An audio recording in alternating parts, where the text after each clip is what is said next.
Honourable Leader, Government Business. I beg to move, Mr. Speaker, a resolution to approve in accordance with Section 5 of the Crown Lands Vesting and Disposal Act, Cap 225, the vesting in the Barbados Agricultural Development and Marketing Corporation of the parcel of land, the property of the state, situated at Black Rock in the parish of St. Michael for community agricultural purposes.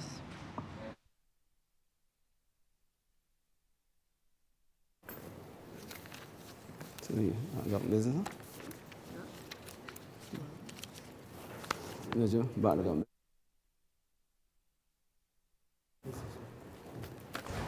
Revert to government business, sir. Order number 12, in the name of the Honourable Minister of Housing, Lands and Maintenance, to move the passing of a resolution to approve in accordance with Section 5 of the Crown Lands Vesting and Disposal Act, Chapter 225, the vesting in the Barbados Agricultural Development and Marketing Corporation of the parcel of land, property of the state, situate at Black Rock in the parish of St. Michael for community agricultural purposes. Honourable Member for St. George South.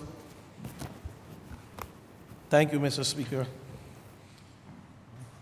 A pleasant good morning to all. And I begin by recognizing that we all had a wonderful weekend. And despite the wonders of the weekend, we're here this morning again to do the country's business, and properly at third and early. And I want to congratulate my colleagues for giving me such a wonderful weekend, a spirited weekend, from Friday back to yesterday. Indeed, it was a wonderful weekend. Thank to you, the Almighty God, for sparing our lives and bringing us back here safely. And while I don't want to get into the incident that occurred, but I think we had a relatively good weekend in terms of Barbadians coming out to enjoy themselves without being disagreeable or without engaging in any level of warfare or tyranny. I think we had a relatively good weekend. But that is not my remit this morning. My remit here is to discuss this resolution pertaining to the vesting of 2 parcels of land when added their 3.35 acres situated at the psychiatric hospital. And this land is to be vested in Barbados Agricultural Development Management Corporation, known to us as BADMC. And just to give a little bit of background, Mr. Speaker and members of the Chamber, the area of the land to be vested in BADMC was vested in the state, formerly the Crown, by virtue of a Section 2 of an act back in the 1890s called the Lunatic Act, and a conveyance dated October 7, 1892, from James Goulburn Williams et al. To the Executive Committee of the Island of Barbados, and this was recorded in the land registry of this island on February 7, 1893 as deed number 95. So, Mr. Speaker, the entire land at Psychiatric Hospital was in the 1890s made up of Jenkinsville, Rosemont, and Foxborough plantations. And this land originally consisted of some 70 acres or 28.33 hectares. And this parcel of land at the time extended from what is now on Highway 1 down to the sea at Brandon's Beach. The history would show that the psychiatric hospital was opened in 1893 and assumed the name Jenkins, and I guess from the plantation, Jenkinsville plantation, I guess that's where the name came from. And much stigma became attached to the name Jenkins. stemming basically from the lack of understanding at the time and misinformation regarding mental health issues, which confronted Barbadians for years. And we referred to the psychiatric hospital in those days as the madhouse or the mental. And, you know, we have come from the 1890s with that stigma, and I want to congratulate successive governments for getting rid of that stigma associated with mental health. Mental health is real. And we saw during COVID how COVID impacted many of our citizens. And we had a number of mental health issues creeping in to our society, more than average. And I recall going to that Ministry of Youth, Sports and Community Empowerment, and the first speech that I made was the whole impact of mental health, the impact that COVID had on the youth, and how the mental health challenges have crept up on us as a society.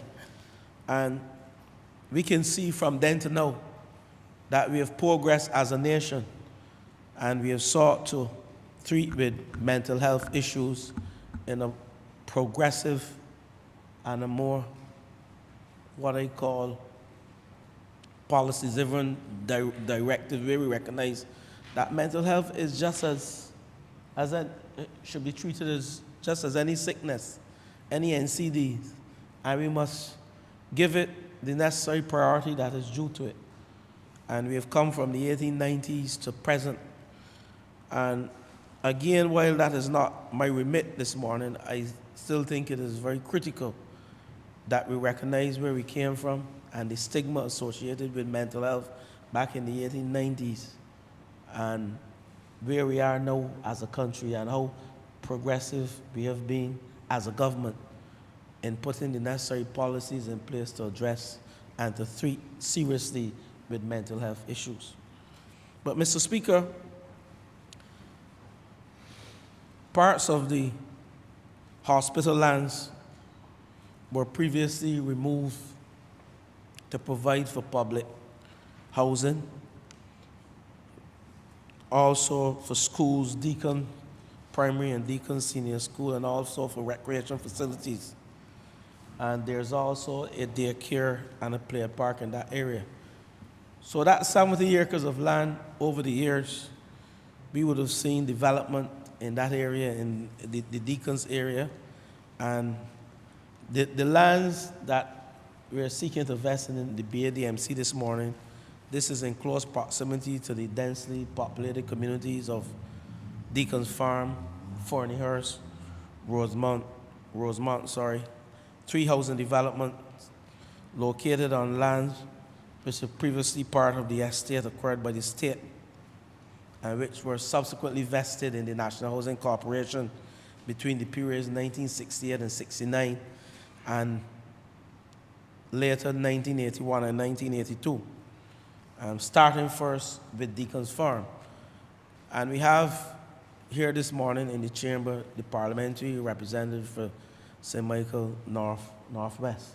And I know he's pleased this morning to see us debating this resolution. And I know he would have his say when I'm finished, along with others. So we have three housing developments together, providing housing for some 554 families, close to 600 now. And each housing unit, and I use the word densely populated because within the farm, each housing unit accommodate on average 6 persons per household. And while I'm hearing from the member for St. Michael Southeast, F only 6, but six is still a lot based on the size of the units. And we're speaking about units from in the 1960s. And we have provided for some close to 600 families, which is important. So this land is not only for agricultural purposes, but to show where we have come from in the 1890s to present.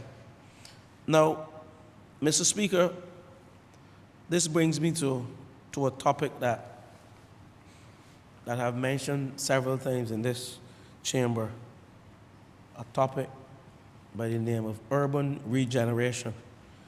And this vesting proposal aligns well with government's policy for urban regeneration and renewal, which by definition is a planning approach that attempts to remedy the social and economic problems of an urban area, including the improvement of both the physical and environmental aspects. And it will support the government's effort regarding the delivery of the Sustainable Development Goals, especially that goal, the SDG goal number 11, which speaks to making cities and human settlements inclusive, safe, and resilient and sustainable by 2030. And what does this entail?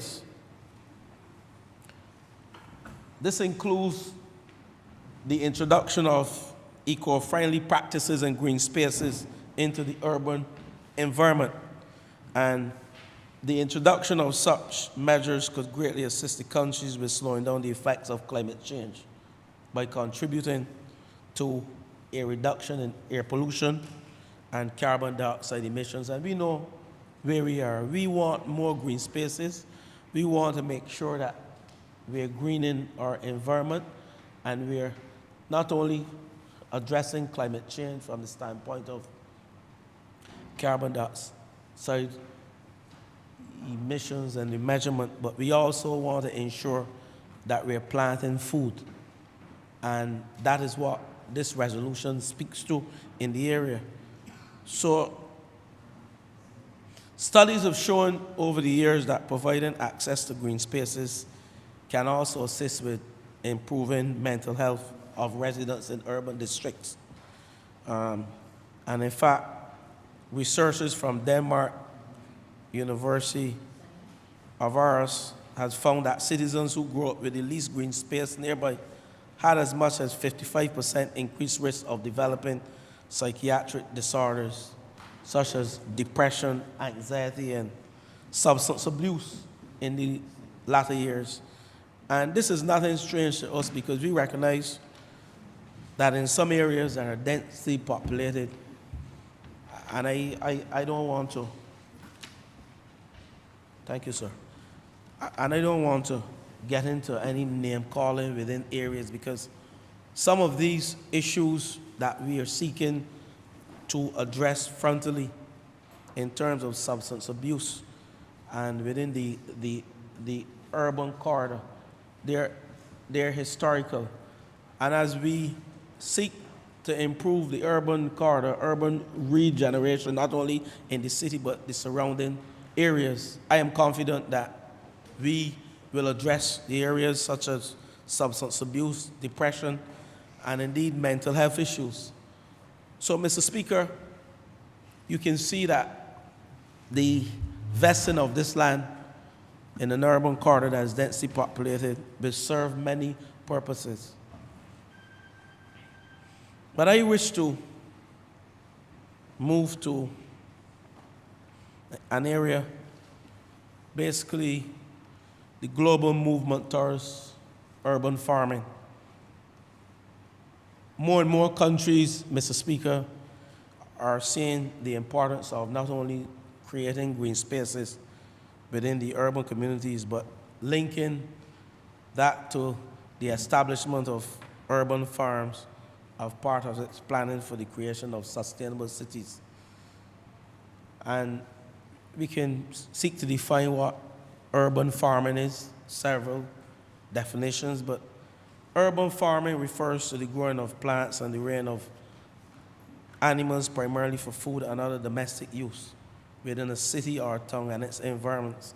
And it may extend to activities such as production, the processing, the marketing, and delivery of farming products.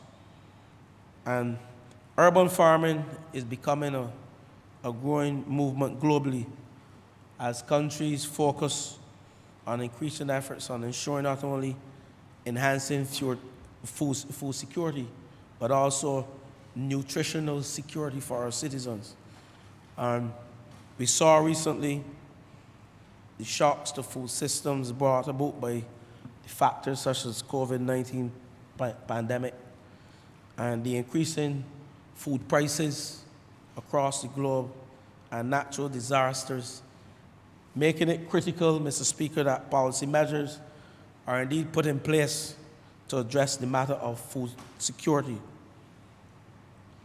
And closer to home here, Mr. Speaker, we have seen the increasing cost of basic food items. And as a result of the COVID-19 pandemic, we saw the reduction in disposable income as a result of a level of unemployment which we treated with over the last 2 years. And certainly we saw the potential threat to food security at the household level. And we saw the increasing cost of living and the war within the Ukraine and Russia, the potential war, impacted supplies in our country, not only commercial, but within the retail and the food sector. The high prices of imports, the high cost of shipping, several things impacted our food security. And it is here that I wish to congratulate the Ministry of Agriculture and Food Security for the work they have done in pushing root crop production in this country, not only root crop production in this country, but ensuring that we have sufficient meat and food to sustain households in this country. And I hear this morning, I'm seeing the permanent secretary within the ministry and the member for St. Philip South. I want to congratulate you, both of you publicly this morning for the sterling work that you are doing. Not that you have done, but that you are doing. And I will speak to quite a few of them this morning to ensure that food security is indeed paramount in Barbadians' minds, and the need to grow within your backyards. And what we have done as a government to create policies to ensure that the average Barbadian can have a piece of this land to farm and produce food for their households. And that is fundamental, that is critical. And Mr. Speaker, as I get into the essence of this resolution, you will see that the impact of a few acres, 5,000 square feet of land, 3,000 square feet of land to farm, you will see the impact this will have on families. Because when you can provide food for yourself, then you have more disposable income to spend on your children. And this is fundamental, because when you look at the household income, and I'm no economist, but I run a household, and you can see the amount of money we spend on food if we are supposed to eat healthy as well, maintaining healthy lifestyles. You will see that a large portion of our disposable income is spent on food. Not on clothing, but on food. So, Mr. Speaker, resolutions such as this one, while it may seem to some as a simple resolution, resolutions such as this one will send a message to the country that this government is indeed serious about food security. And not only about food security, but is serious also about addressing the impact of NCDs on our citizens in this country. Because when you plant food, you are not planting unhealthy food. You're planting healthy food that can help you address the issues of NCDs within your household. Not only would exercise do it, but what you eat is fundamental to a healthy lifestyle. And when you go to any nutritionist, he or she will tell you, yes, you can get in all the exercise that you want, but if you are not eating healthy, then you're back to square one. So all of the fatty foods and stuff, and I'm proud to see that the Ministry of Education has taken it upon themselves to address the issue of sugars within the drinks and also within the food. Because I heard my son saying to me that at his school, he no longer able to drink all these sweet drinks. And he said that to me as this term started. And I'm proud, member for St. Philip West, that you have carried on the good work started by the member for St. Michael Southeast in addressing the issue of healthy foods within our school system. And I think that is fundamental. If we are supposed to prepare Barbados for 50 years down the road and have a healthy society and reduce the impact of NCDs on our citizens, then we have to start within the schools. And that is a serious message. Children usually, and I can say it for myself, dictate how parents operate in terms of the value system, because the little children don't lie. And when a child can say to you the first day of school that there is a policy now at his school to address the issues of sugars within drinks and he can't drink these type of drinks, then I think we're on the right path. Because that transcends then into the household. Because when your child tells you that he cannot drink a sweet drink, then you don't buy it. And you don't drink it. You have to lead by example, as simple as it sounds. And I experience it as a parent. So I am speaking from a position of experience here. And I say to the public, this government has done exceptionally well in the Ministry of Agriculture and Food Security, and also within the Ministry of Education in addressing NCDs in this country. And the fight is still on, because we have to deal with an aging population who, for want of a better word,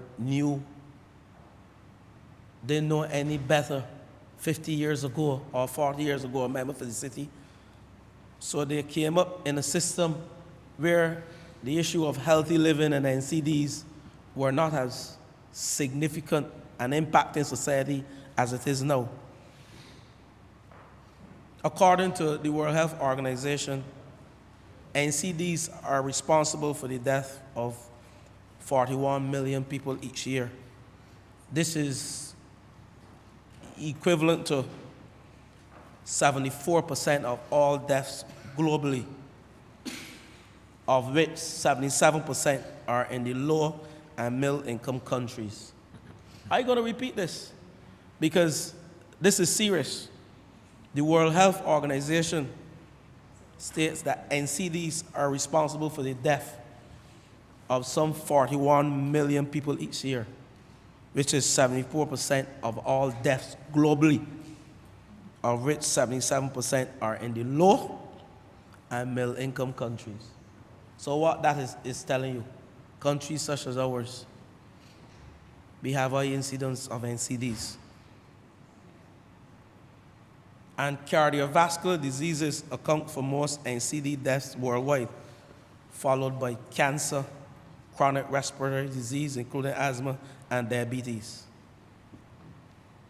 So there is a close correlation, there is a direct correlation between cardiovascular disease and NCDs.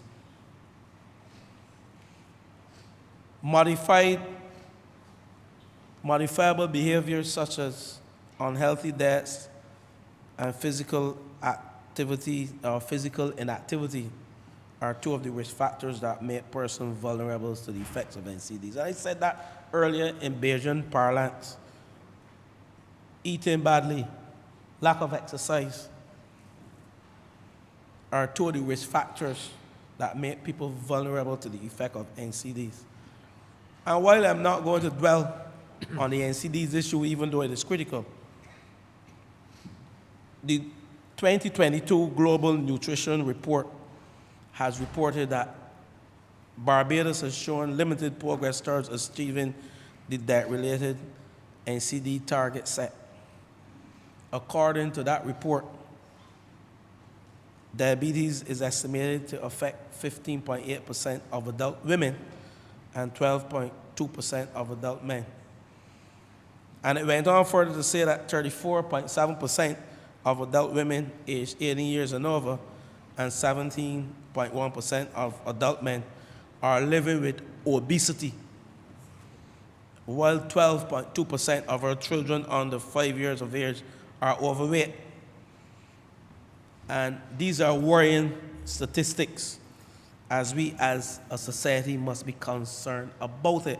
So when this resolution is introduced into this parliament this morning, it is not just land that will be vested in BADMC, but it is land that will be used for agriculture, for farming.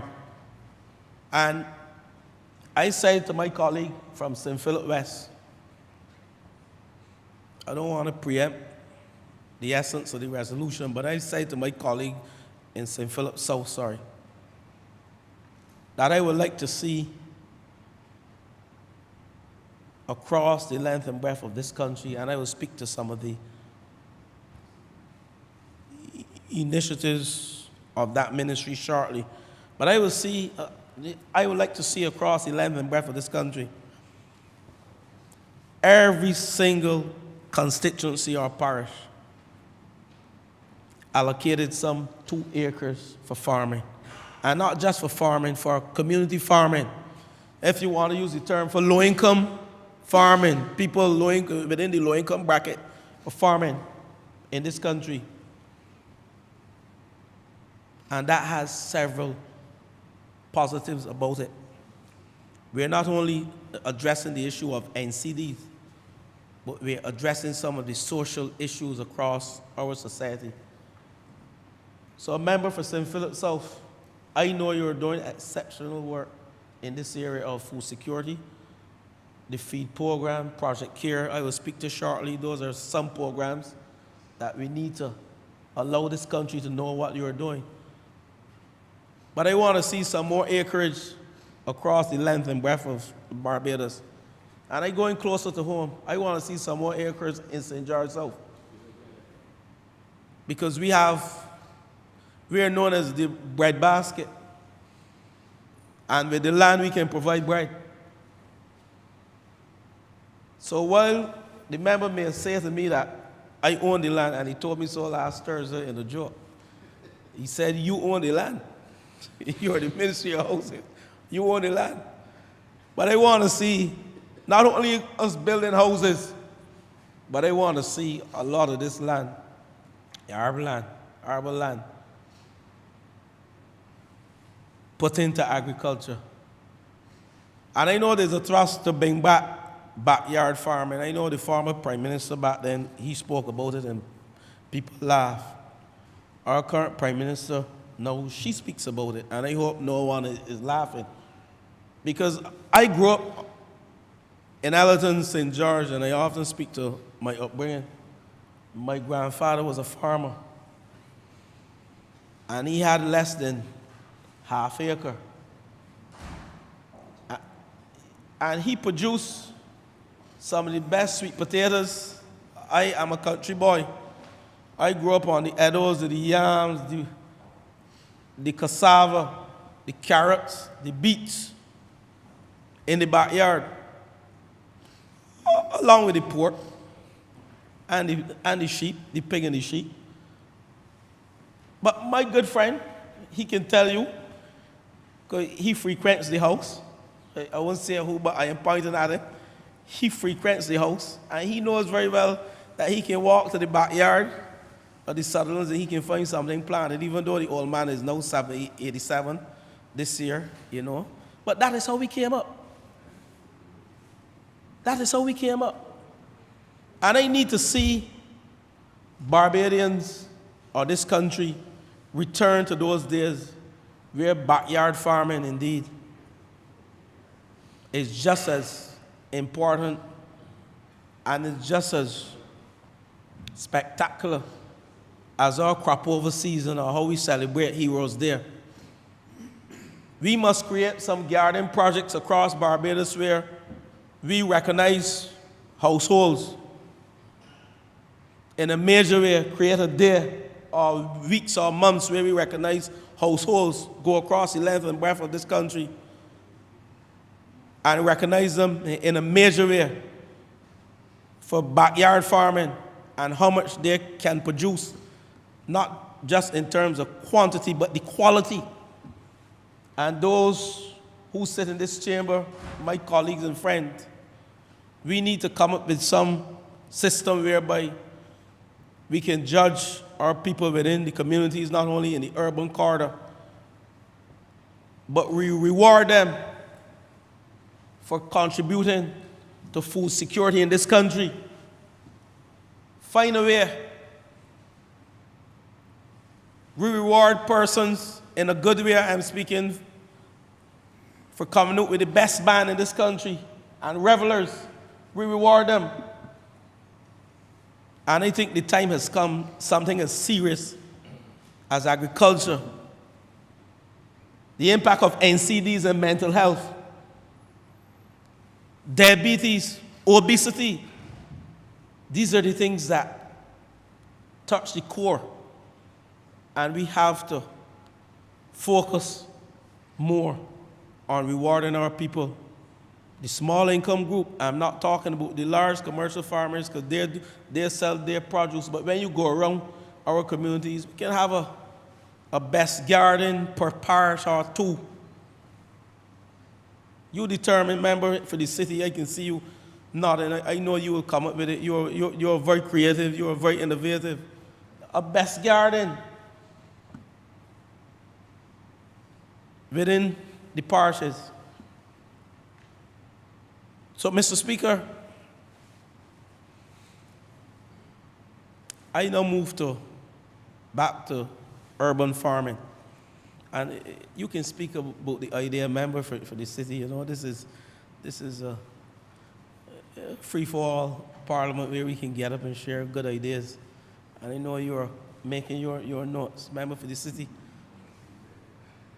Urban farming, by its nature, occurs in areas where there's limited land space available. And production in the urban corridor must therefore depend on not traditional farming because you don't have the land space, but innovative techniques and the use of technology. I know the member for St. Philip South agrees with me. Because when you have limited space, then you have to get into greenhouse and shade house production and vertical farming, container gardens. These are the things that the Ministry of Agriculture, they are focusing on. Backyard gardens, street landscaping, where this involves the beautification of streets. And this has the advantage of impacting and reducing stormwater runoff, the member for Christchurch, West Central. These are things that when we really dive into, we see that these small things can give us tremendous impact and improve the lives of our citizens. Greenhouse and shade house production. Protected agricultural systems such as shade house and greenhouse production allow for the growing of crops in limited spaces. And not only where you have limited land spaces, but the advantage of year-round production and not only seasonal. So when you utilize greenhouse production and shade house, you know, we can hear about, oh, this isn't the season to grow yams. But we have the technology now that you can produce year around, month and month and month on, 12 months a year. And that is what the Ministry of Agriculture is focusing on. I think by accident you were here this morning, Permanent Secretary, or you have a bill? Huh? Deliberately. Okay, he's here to hear the minister and not me, his friend. So I don't want the link of him being here and my presentation this morning. Vertical farms. which allows for production upwards. And I mentioned that thus minimizing the space required. Container gardens. And I'm certain I heard the member for St. Philip South mention, I think this was in 2018 when you assumed the role, and we had several discussions. And he said he has been to some place, I'm not sure, Israel, but he saw persons growing broccoli in containers. Container farming, when you have limited space. Hearts Gap as well, right? Vegetables and herbs. Let me stress the word herbs can be grown simply by using containers. I didn't say herb. Have to be careful with the language in this Lord chamber. I am recorded. And at Halton, right? So Hearts Gap and at Halton, we see container farming, broccoli being grown, lettuce being grown. So we have the technology now, thanks to the Ministry of Agriculture and Food Security, for giving the citizens the opportunity to explore with limited land space or land spaces such as this one. Mr. Speaker, there are a number of initiatives being implemented by the Ministry of Agriculture, Food and National Security, all geared towards enhancing national food security by increasing food production and decreasing the food import bill. I'm certain that the member for St. Philip South and the others can speak on our food import bill. And as a former Minister of Commerce and still a member of the Cabinet, and I sit and I'm privy to discussions on our thrust to reduce the food import bill. And we know that in 2019, the Farmers Empowerment and Enfranchisement Drive, what we call the FEED program, was launched in 2019. And this program was launched with a view to incentivize new entrants into the sector, and also on capitalizing the industry, encouraging the adoption of innovative approaches to food production, as well as ensuring that agriculture becomes a viable career option for young people. I want to congratulate again the Minister of Agriculture and Food and National Security and his team for launching this program, the FEED program, and it is bearing fruit. I want us to congratulate him and his team. This program provides training including apiculture, traditional and contemporary farming methods, and livestock husbandry, and the lease of land to successful graduates, and the provision of startup inputs. At the time of the startup, the FEED program was targeted towards young people between the ages, I think, member for St. Philip South, of 18 and 35. So this is one of the programs that indeed have brought back some recognition to farming in a major way.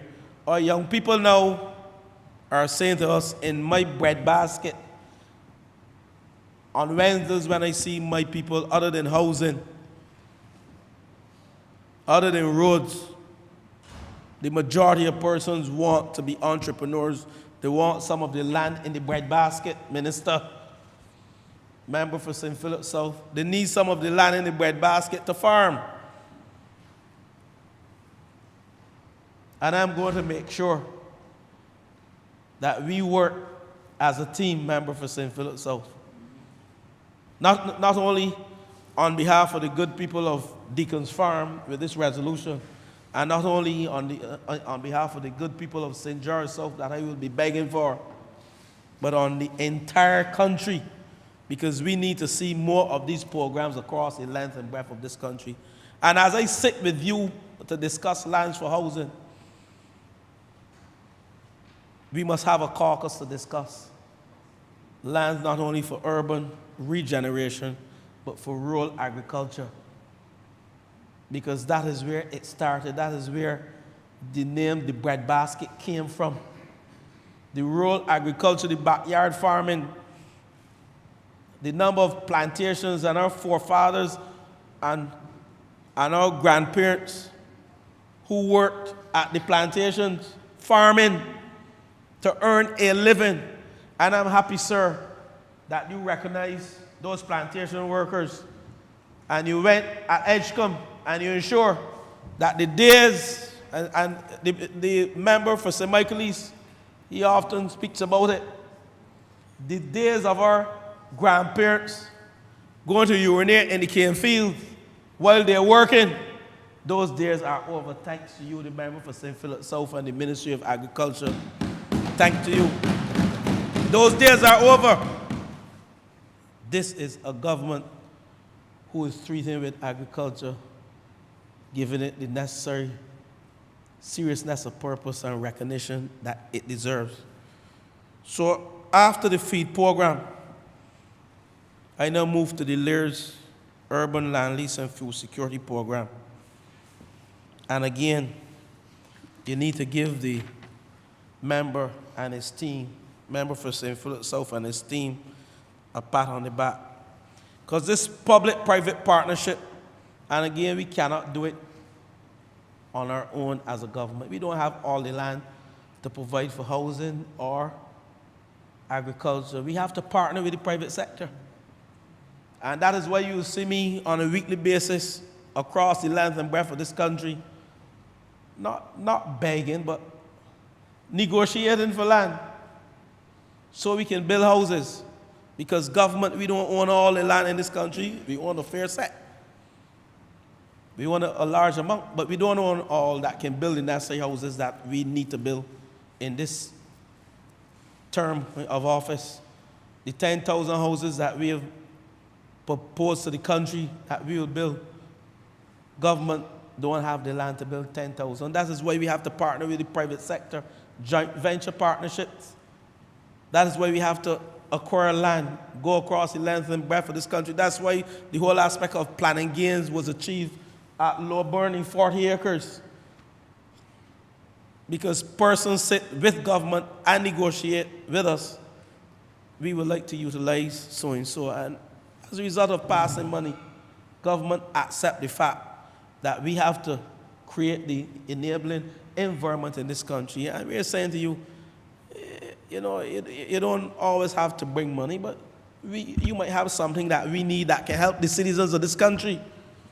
And that is how planning gains came into play. And that's how we have acquired planning gains land at Lower Burning, 40 acres, along with Bright Hall in St. Lucie, some 70 acres. So a member for St. Philip South will be talking. So the LEARS Land Lease Program, this is a program under an agreement with C.O. Williams where we have leased some, I think, 77 acres of land. Member, thank you, for crop production to the BADMC. And the farmers allocated under this project were provided with support through government providing irrigation fittings, water storage tank, support concrete bases to assist with their farming activities. But critical to this project, Mr. Speaker and members of the chamber and those listening, this land lease program has a major water catchment facility, a capacity of some 21 million US gallons, which will be used for irrigation purposes. And the infrastructure section of this catchment will be provided by C.O. Williams, which will allow for the abstraction of the captured rainwater for the distribution to the farmers.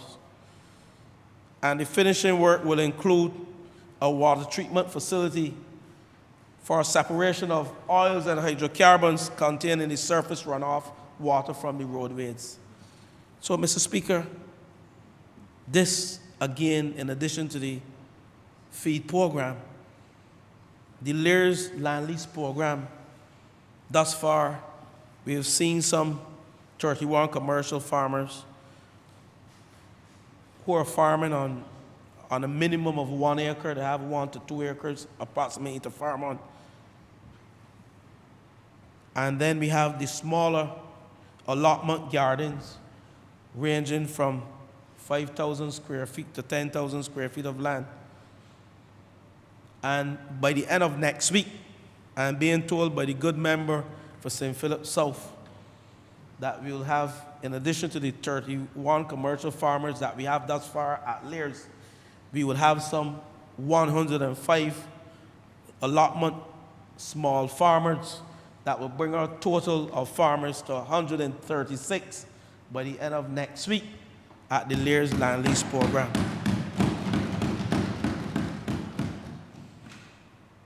Good work again, member for St. Philip South and your team. Salute the Permanent Secretary as well. Mr. Speaker, this brings me to the essence of this paper. The vesting of these lands, 3.35 acres in BAD MC.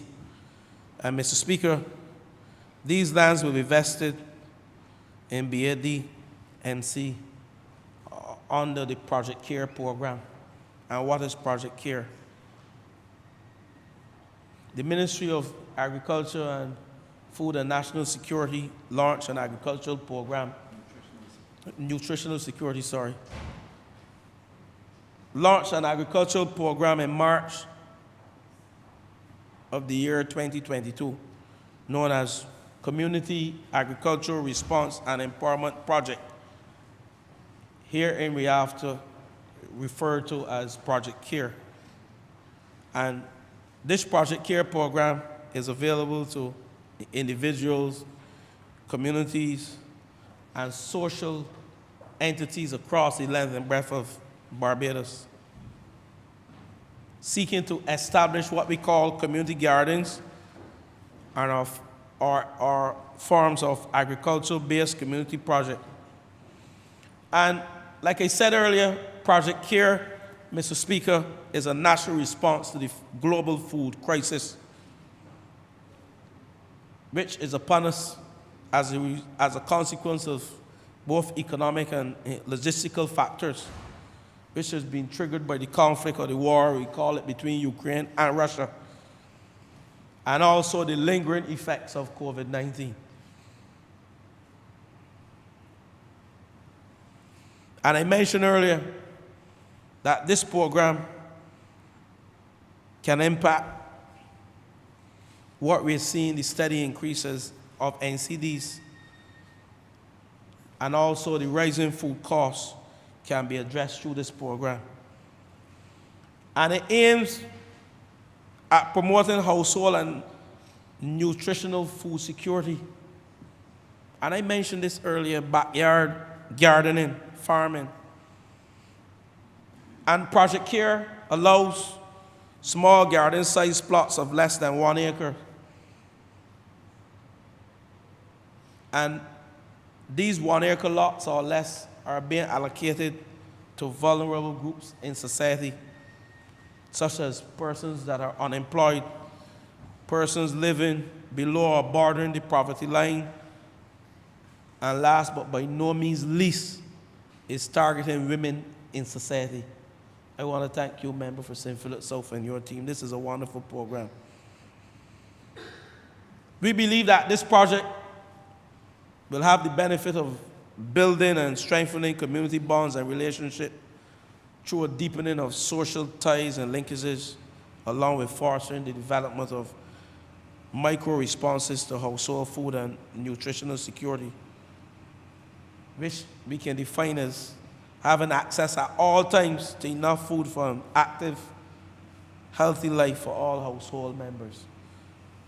This, to me, is one of the most impactful programs launched by the Ministry of Agriculture. And I said earlier, simply because it is touching the lives of the average man and the average woman and across the length and breadth of this country.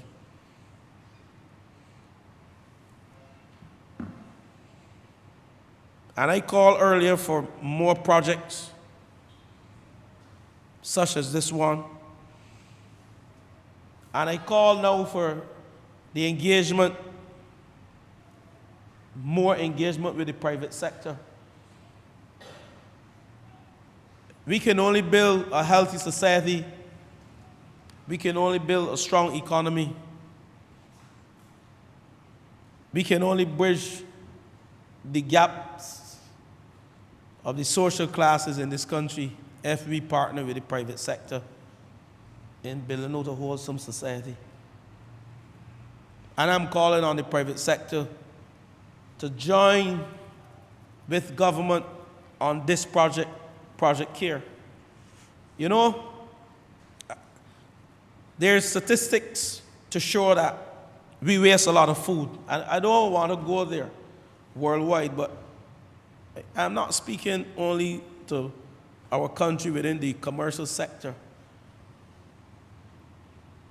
But many of the retail companies and wholesalers throw away a lot of food.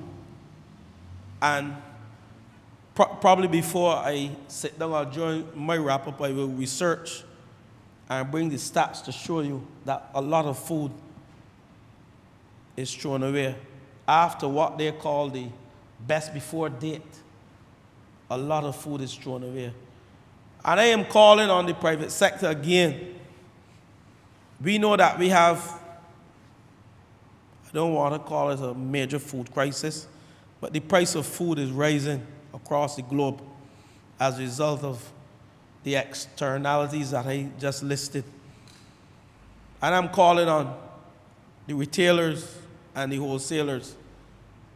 So when you see the best before dates approaching or food that can be consumed, we have many groups across this country. We have the Salvation Army, we have a lot of them, and I know some give to the Salvation Army, but there are other entities, there are other persons that are within that low-income group approaching what we use as poverty, the word poverty. And some of this food can be donated to these groups, to the churches especially. We don't want you to donate them to our political parties, but you can go in to the organizations, the sporting groups, the social groups, and donate these food as a result of throwing it away. And it occurs across the globe. I will wrap up by stating bringing the stats to this chamber to let you know how much food is wasted globally as a result of the best before date and after use date. Food is wasted, thrown away, when we have persons living in poverty across the globe. And I'm calling on our private sector to lead the charge. We are leading the charge in climate change as we seek to address this climate crisis. Let's reduce our wastage in food in this country. Let's come up with innovative ways as a private sector. Sit with government, sit with the Minister of Commerce and the Minister of Agriculture and their teams and come up with innovative ways how we can reduce our wastage of food in this country. So, Mr. Speaker, Project CARE, as it is referred to, has taken steps to support the objectives through the engagement with private entities, and I mentioned that. This project has benefited from donations of baby chickens to vulnerable households across Barbados, across every single parish and constituency, if you want to narrow it down to that. Donation of hand tools and seedlings. I want to thank the private sector for that. But like I said earlier, I'm not criticizing the private sector. because they have come on board with us in the Lears Land Lease program. They have come on board with us in the Project Care program. But I want us now to focus, member for St. Philip South, on reducing wastage in this country in a major way. Because we have right on our doorsteps the issue of NCDs, the issues of obesity among our children. And I quoted the stats in this country. It is a worrying stat for me. And I guess it is a worrying stat for every single Barbadian and householder, every single parent. And we know the price of food, as a result of the externalities that I listed earlier, can impact how householders or low-income households eat. So I'm asking us to consider our ways and get wise, get wiser. Go back to the basics. We learn a lot from our seniors. And I'm certain most of you who grew up in a household with your grandmother, grandfather, great aunt, they will tell you that they never went to the store to buy pre-cooked food yet, or the pre-cooked food they bought were limited, but they focused on ground provisions and food from the backyard. And they live long. And look at the stats in this country, the longevity of our citizens. It is how they eat. It is fundamental. But Mr. Speaker, this land that is being invested in BADMC is within the constituency of St. Michael Northwest. And there have been interest in pursuing community-based agricultural programs in St. Michael Northwest prior to this vesting of this land. And we're seeing the increase within St. Michael Northwest of persons seeking to engage in agriculture-based programs through community groups, through the school, including the Deacons Primary School, through a few church groups. They have been inquiring about the project and how they can get involved in Project Care. And I mentioned one of the constraints in such a densely populated area has been the availability and suitability of lands to pursue these agricultural initiatives. So this proposed acquisition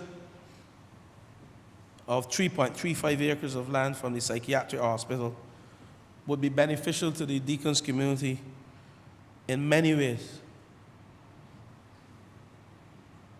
Minister of Education, 3.35 acres. Some of these produce can go towards the school meal service. We have supermarkets, prominent supermarkets in Black Rock, and I'm hoping that some of these 3.35 acres will be utilized to supply the supermarkets in Black Rock, along Black Rock Main Road. I shall not call the names. Supply the schools,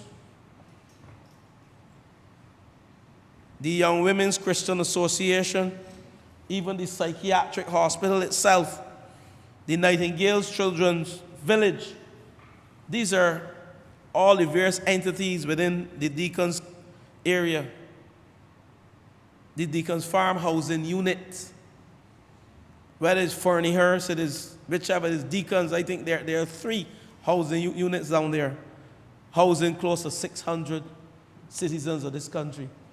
And 3.35 acres should be able to supply food within that community. And the member for St. Michael Northwest, I know you're on board with this project. And I'm urging you to focus on these supermarkets, supplying the schools through the Ministry of Education. I don't know how that one works. You can't breach policy. You probably have to go through school meals. The Young Women's Christian Association and the psychiatric hospital, which is within the Ministry of Health.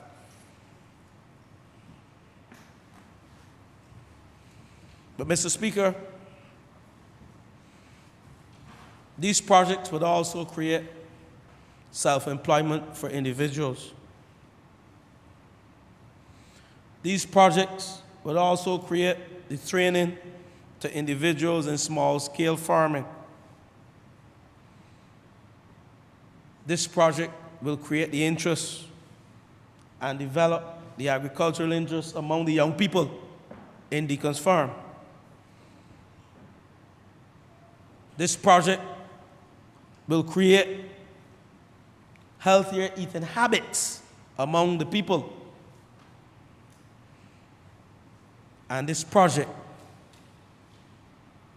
and critical to me, and I know critical to you, the member for the city, and the member for St. Joseph, uniting communities through agriculture.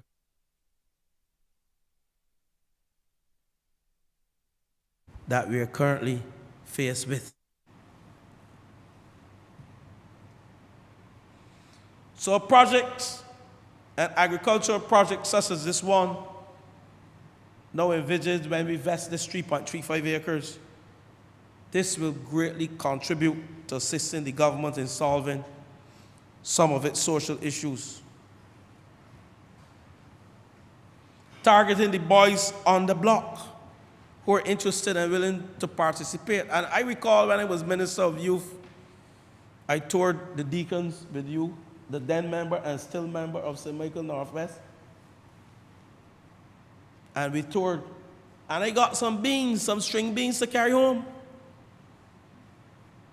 Because we didn't tour to, when I asked the guys what the price of these goods were, and I would like to buy some, they say, you can't buy anything from us. This government is doing such a wonderful job to us, and they give us some string beans and some of the herbs. You know, I didn't want to take it, but, you know, they would feel discriminated against if I said no. So I am one of the boys, and I took them, you know, and I was happy to see that within that area, these guys have started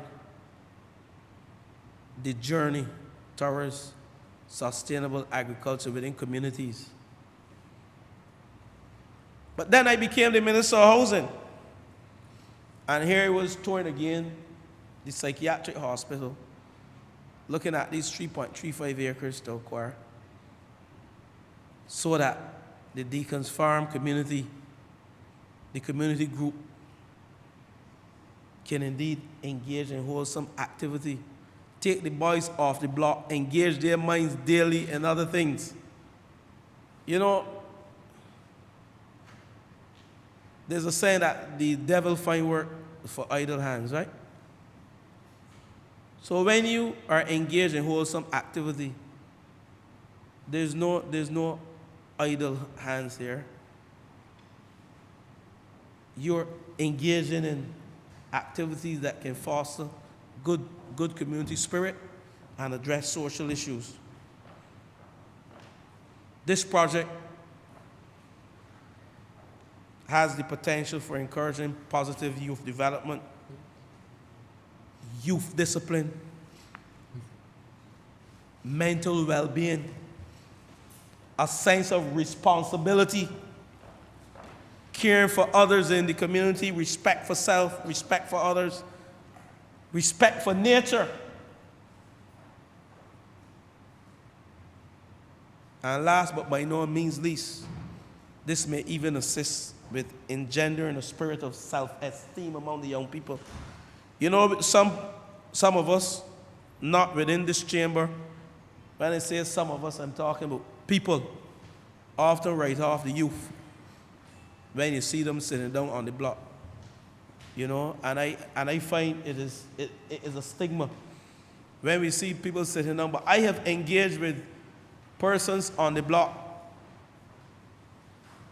back in 2014, 2015, there was a young man who led a block. And when I spoke to him, he said, this is simple. I can't find a job. And I asked him to send me his CV. When I looked at his CV, he had qualifications for levels and OTD training. And all this young man wanted was an opportunity. You know what he said to me? Once I get the opportunity, all of these are going to follow. And that is what I'm talking about, engendering the community spirit and solving issues. We know there are always leaders, from the household to political institutions, and blocks have leaders. Don't let us fool ourselves, and think that leaders are only in the House of Parliament and in government and in churches. The blocks have leaders. And leaders have what? Influence. And once the leaders can influence their followers in a positive way, that is what we need to solve most of our issues across the length and breadth of this country, across blocks. So it is anticipated that opportunities such as these will reduce the propensity for persons to be inclined to turn to other activities other than wholesome ones.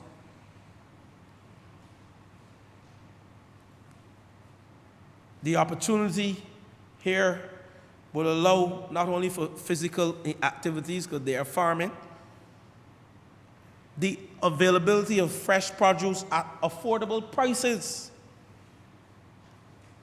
And this would assist the country, and even member for St. Philip South and the member for St. James South. Because when we look at prices, when we have persons in Deacon's Farm, 3.35 acres, offering prices to the community and supermarkets at a reduced price. Tell me what that does for the others. Member for St. James South. It drives the price down. It improves commerce in this country in a major way. So it is important for us as a government to have as many care projects going on across the length and breadth of this country. Because these young men and women, community groups, I guarantee they will not be price gouging. I can swear for them. I guarantee all they want to do is put bread on their tables and send school their children. And they will enhance commerce in this country in a meaningful way.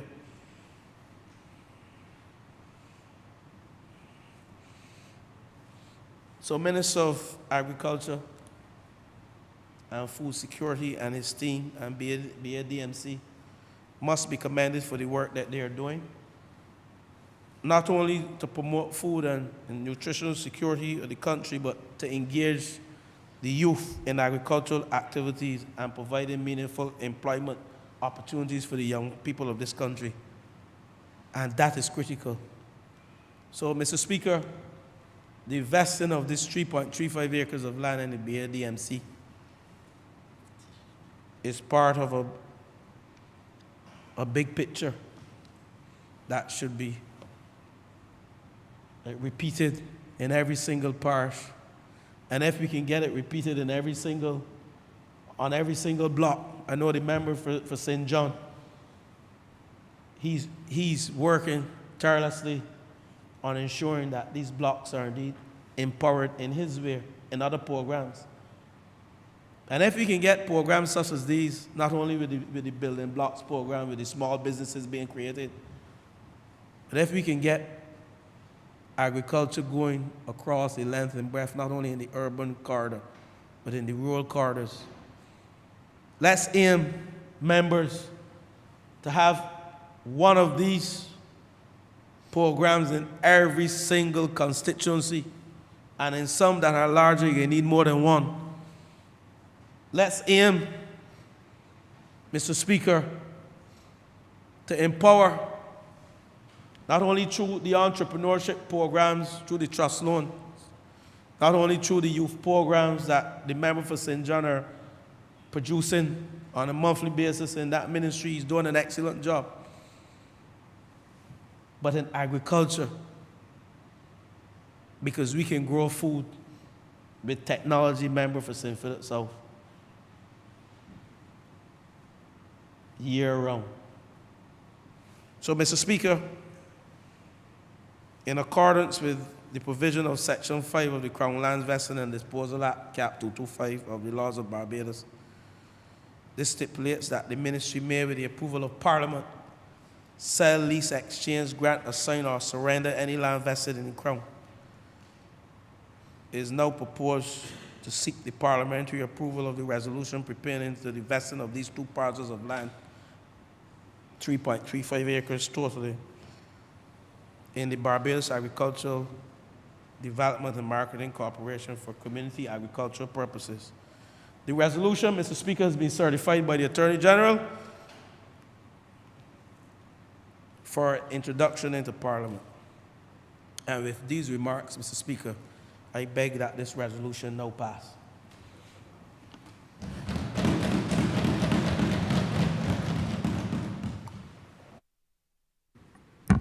Honourable Member St. Michael Northwest.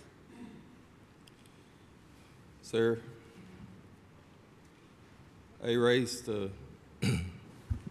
give my unconditional support towards this resolution pertaining to the vesting of land totaling 13,559.9 square meters, which is approximately 3.35 acres of land that I can honestly say is presently in bush, but will be soon utilized to plant food and to engage in livestock farming. Sir, I first started the St. Michael Northwest Alliance Agricultural Project in late 2019. And how I managed to start this project, sir, surrounds a young man who was incarcerated, and after his release, sir, he came to my constituency office that was formerly located on Deacons Road, asking for a job. And we as parliamentarians and representatives know how difficult it is to find jobs for some persons who were incarcerated for whatever reason. And my question to this young man, sir, I asked at that point in time, what would you like to do?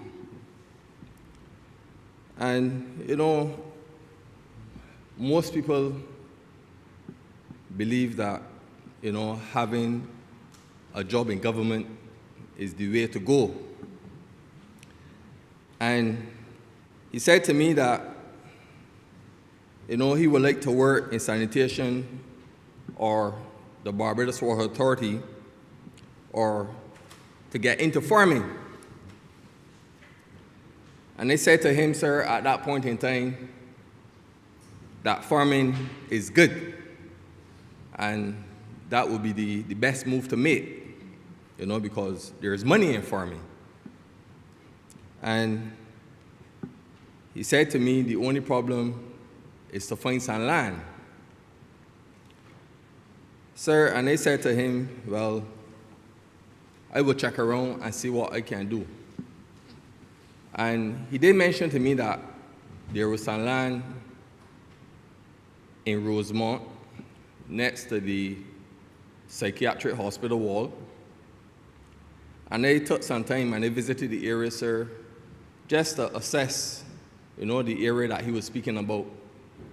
And while doing so, I told him, well, I would speak to the Minister of Housing, the former minister, and the former member for St. Andrew, the Honourable George Payne, and the former member and the member for St. John, former minister in the Ministry of Housing, the Honourable Charles Griffith.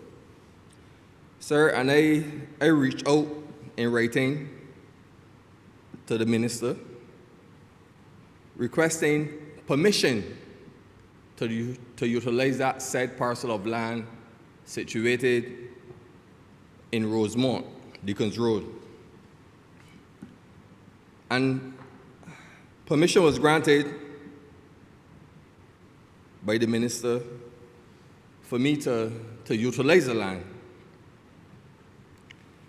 And I wish to say thank you, sir, to the former minister and to both ministers of housing for obliging and for giving me that opportunity to really start this project.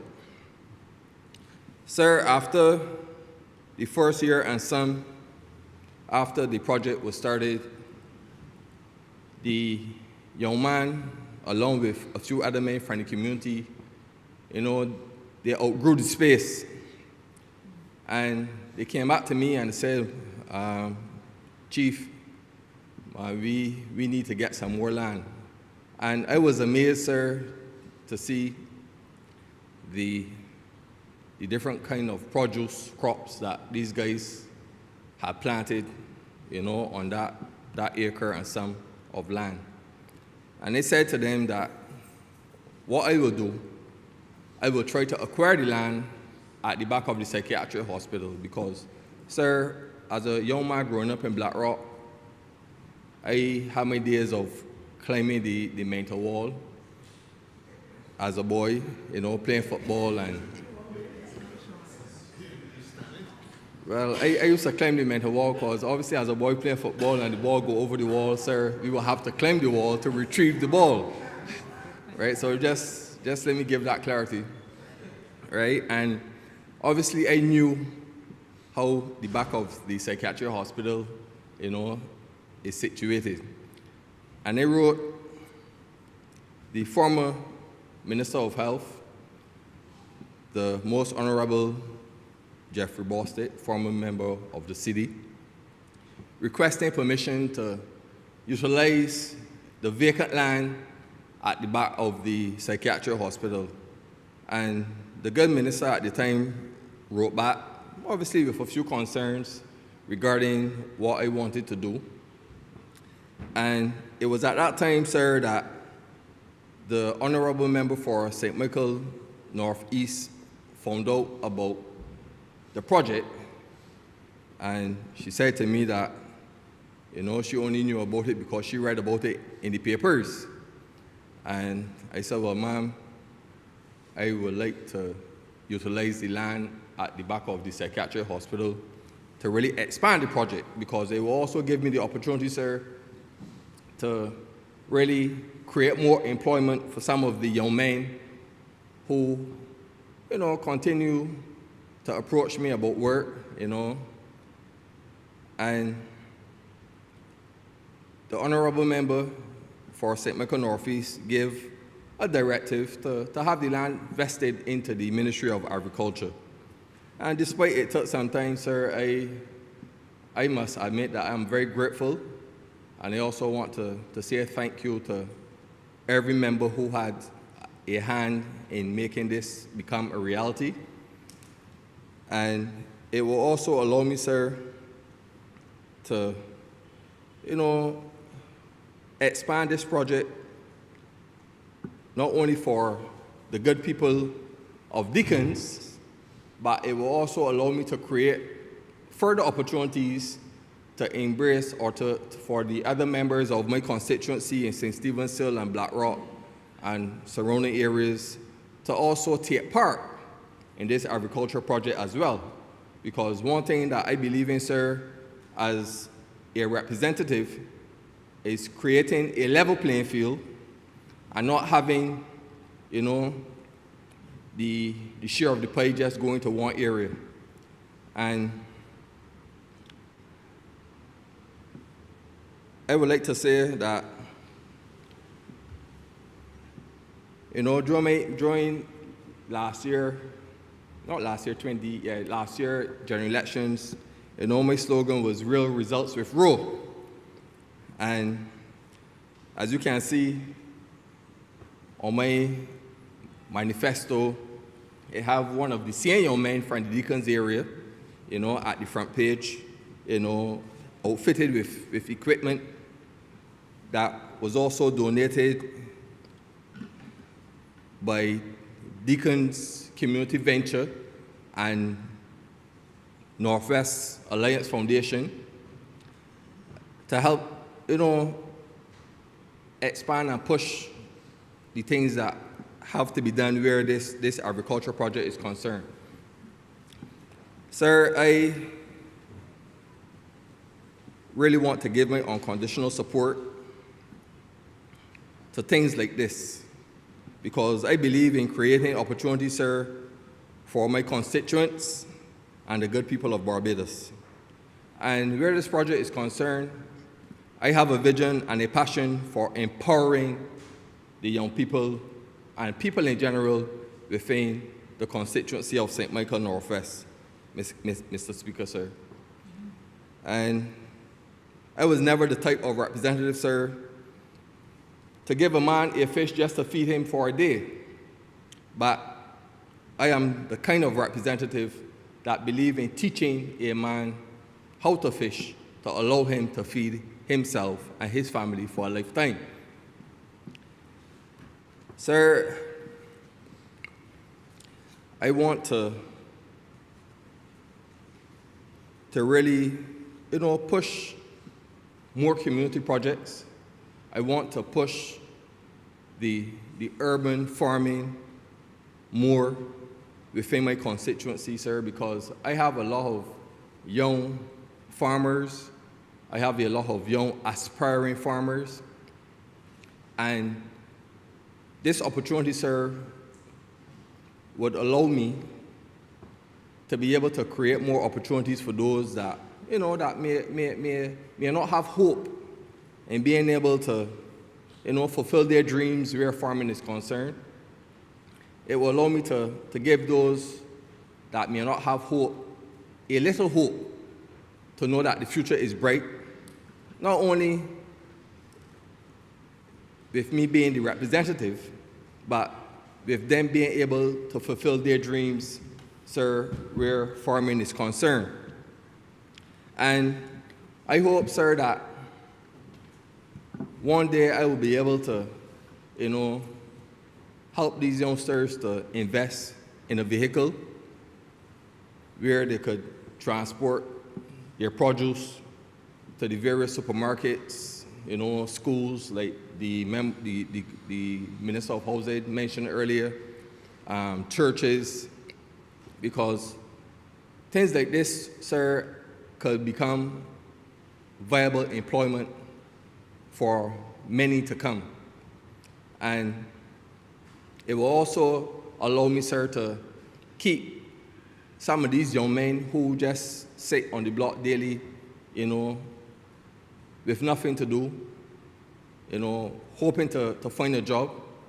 And like I said earlier in the beginning that, sometimes when a young man is incarcerated, sometimes it's very challenging to find employment, especially when you have to go and apply for a police certificate of character. And then there are some employers that, they find it very hard to give some of these young men a second chance in society for whatever reason. And I believe that despite whatever circumstances that led to their being incarcerated, sir, that, we all deserve a second chance in life. And just because a person was incarcerated, it doesn't mean that that young man or woman cannot, return to society with a different mindset, willing to turn their life around, on a positive trajectory. And we, as politicians and parliamentary representatives, need to, give these people a second chance in society to prove themselves.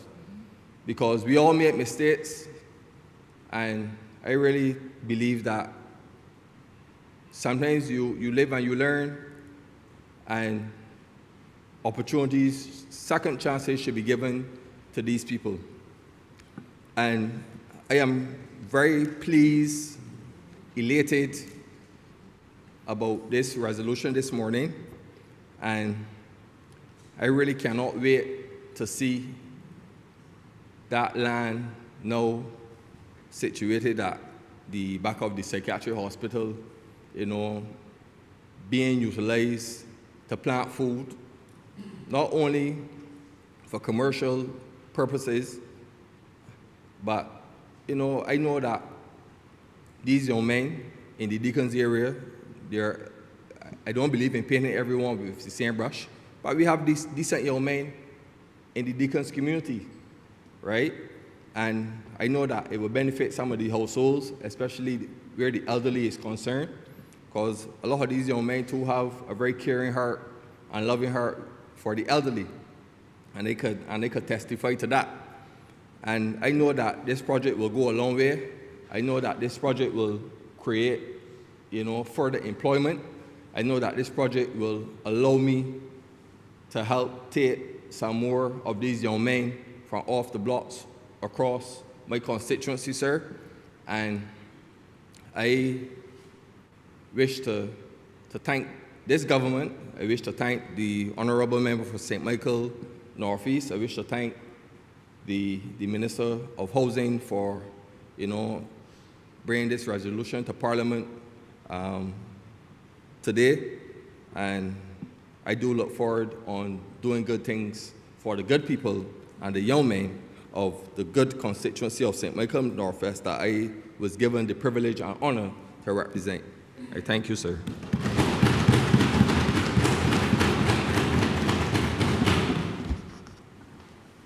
Honourable Member St. Philip South. Thank you, Mr. Speaker. It will be remiss of me if I didn't use the opportunity to join in this debate for the vesting of 3.35 acres of land to the BADMC in order for us to assist the Honourable Member for St. Michael Northwest with his Project Care project. Mr. Speaker, I had the privilege to visit the area prior to 2022 with the Honourable Member for St. Michael Northwest and his team, where we looked at what was taking place there. And I suppose at that time, that early Saturday morning, when I saw the amount of willing young men who were there showing me what they were doing, and at the same time asking me as Minister of Agriculture and Food Security at the time, what can be done to help them expand what they were doing. And that was a Saturday morning. And I went back to the ministry the Monday at our regular management meetings, and I spoke to the team, and I asked the permanent secretary to let us work on developing what we had been discussing prior to my visit, which is a project that we have launched called Project Care. It is under that project, sir, and the Honourable Member for St. George South spoke about it at length, but it's under that project that we were able to bring along people even through the pandemic period where the country was in lockdown. And I think it is significant to note that just as the Honourable Member for St. Michael Northwest is actually hands-on with what is taking place in his constituency, to the extent that things are not left to go adrift, and therefore his presence and involvement with the project is what is making this project a good example of what Project Care can be, and he should be commended for that. The other project that I looked at, and this was long before I went to St. Michael Northwest, was one in St. James South. And that project at the time also revealed to me what we can do in order for us to be able to enfranchise people within the community but at the same time provide an opportunity for people to benefit in many ways. And when I speak to benefit in many ways, sir, I don't only speak to the actual delivery of the produce from a farm, but there are certain things that you tack on that have either an economic benefit or an employment benefit.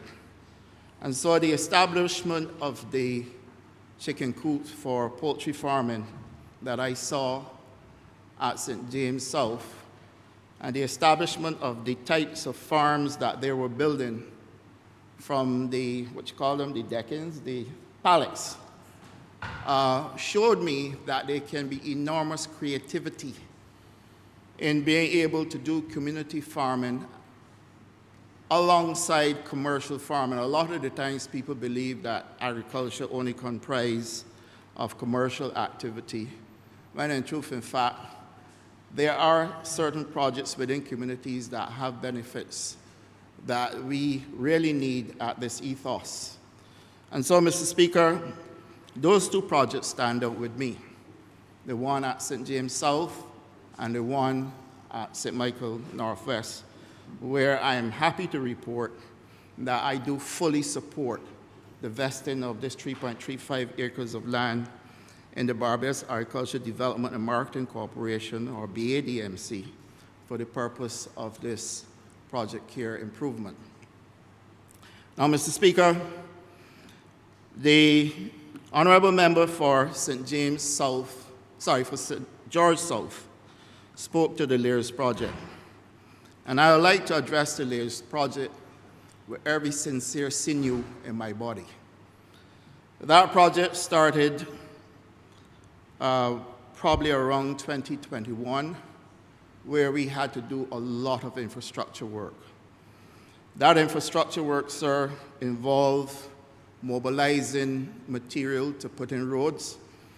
And I'd like to speak to this for a bit, because right across Barbados, we're having challenges with farms, people not being able to access their farms when we get heavy rainfall. And due to the vagaries of climate change, sir, I think we have reached the stage where if we are going to engage efficiently in open field agriculture, we have to face the hardcore reality. Gone are the days when we could predict rainfalls, and gone are the days where certain areas we were almost certain wouldn't get flooded out. We have seen a different type of weather pattern, and therefore you will find that certain areas that might have been able to withstand flooding can no longer do so. And the ministry, with the work that is being done at the BADMC, we have undertaken responsibility for making sure that good infrastructure is in place to make sure farmers can still access their land when it rains, and particularly when it rains heavily. Now, this is very important because we have had cases where farmers had gone out to the fields and got stuck and couldn't move for days, and in some instances had to get heavy equipment to help them to move. And in order for us to address this, we thought it necessary to put in good infrastructure. Now, I have to say to you that the LAIRS project, which is 77 acres, that required good infrastructure, took some time in order for us to get the infrastructure in. But equally, Mr. Speaker, we forged ahead with doing the infrastructure and the reservoir for the 21 million gallons of water. But there is no way we were going to allow for us to capture water in that catchment area without having it properly treated. And that treatment plant also took time to put up. The construction company that is responsible for putting it up, we worked with them. But there was a period when we were getting excess rainfall that was sometimes very unpredictable, sir. And that made it literally impossible at times to do work. And therefore, you'll find that the infrastructure got delayed because there's no way you can put heavy equipment on soggy land to make it worse, or to change the scope of works to the extent that you will have to invest more in order to repair the damage that was done. And then we reached the point where we had to do the installation of the pumping system, and after that, the testing. All of which we have done. We've completed most of the testing last week. And during the testing, we came up with some leaks, and we had to get those fixed. And the installation of what is the first time for Barbados will be smart meters that allows for farmers, as I've mentioned several times before in this honorable chamber, to be able to pre-purchase their water supply, which is the first time. So a farmer would know how much water he requires, or how many gallons of water he requires on a daily basis, and can plan his budget to pre-purchase that water. This, Mr. Speaker, sir, I think is a very significant move in making a difference in the life of farmers. And I'm saying this, sir, against the backdrop of knowing full well that there are times when farmers run into arrears when you use a post-paid system, simply because of the many different management issues, first of all, and I am not shying away from that at this stage, because I think the government has done a lot to move small farmers forward. And if we do not have a brutally frank conversation about it, we find ourselves in a position where people have a perception that the government is to do everything. And managing your farm and paying your bills should be the full responsibility of anybody that is getting assistance from the government to get started. And so in my conversation going forward, sir, I will not be shy about speaking to this issue, because it is something that we have to take control of. And the smart meter system will be one of the methods that we will be using to make sure people understand that whilst we are prepared to help you and to invest in you, that the way forward, you must also invest in yourself and treat your farming activity the same way you treat a business selling food, drinks, or anything else, sir. Now, Mr. Speaker, I'm happy to note that, yes, we've started the allocation process. We did invite the farmers out to layers in February of this year to show them their lots. And we are now in a position to have them come out, the commercial farmers, to start their planting. Mr. Speaker, I'm also happy that we will be, in the next 2 weeks, be able to have the allotment gardens all ready and the irrigation to those allotment gardens prepared as well, and to get those farmers moving. But, Mr. Speaker, this LAIRS project, sir, is about a first example of what we can do in order, one, to do a combination of the Farmers Empowerment and Enfranchisement Drive, the FEED program, alongside Project CARE. And this is the model we are replicating across Barbados. Once we are able to replicate this, I believe we will go a long way in motivating communities to participate in allotment garden or community farming. Now, Mr. Speaker, there are a number of variables at play here that we need to address, and we need to address them frontally. If we are going to have any success in these projects, it cannot only be dependent on the BADMC and its extension officers, but it must continue to get the hands-on support of every MP that has introduced a project. Because once we are doing that, the energy and the motivation will be there in order for people to stick to what they're doing. Invariably, what happens, you will find people all excited about things that they hear about and about what they have conjured up equally in their mind based on what they have heard. Communication, we all know, those of us who have been exposed to any training on communication will know that what has been said and what the person received may be two completely different things. And that is the reason why we have to be hands-on. Now, Mr. Speaker, I believe that this can all be replicated across Barbados. And I am mindful of my responsibility to also get involved and come out and see what is happening. Now, I have, on more than one occasion, toured the Pine Basin with the Honourable Member for St. Michael South Central. And we have looked at a project there, and I am sure she will speak to this. I am absolutely sure. But I wish to urge the Honourable Member now for St. George South to do exactly what he has done this morning to make sure we can also move that project forward for the Honourable Member of St. Michael South Central. On my way to school on mornings to take my daughter to her school, I pass there and I look at the area, and with a heavy heart, I keep saying, I hope we will soon get to this project so that it does not become overgrown again. And I sincerely mean that, Honourable Member, but I will really urge the member for St. George South to help us to be in a position to be able to develop that project. On the other side, to the east of that project, or to the north if you want to call it northeast, there's the Pine Basin project, which we all know.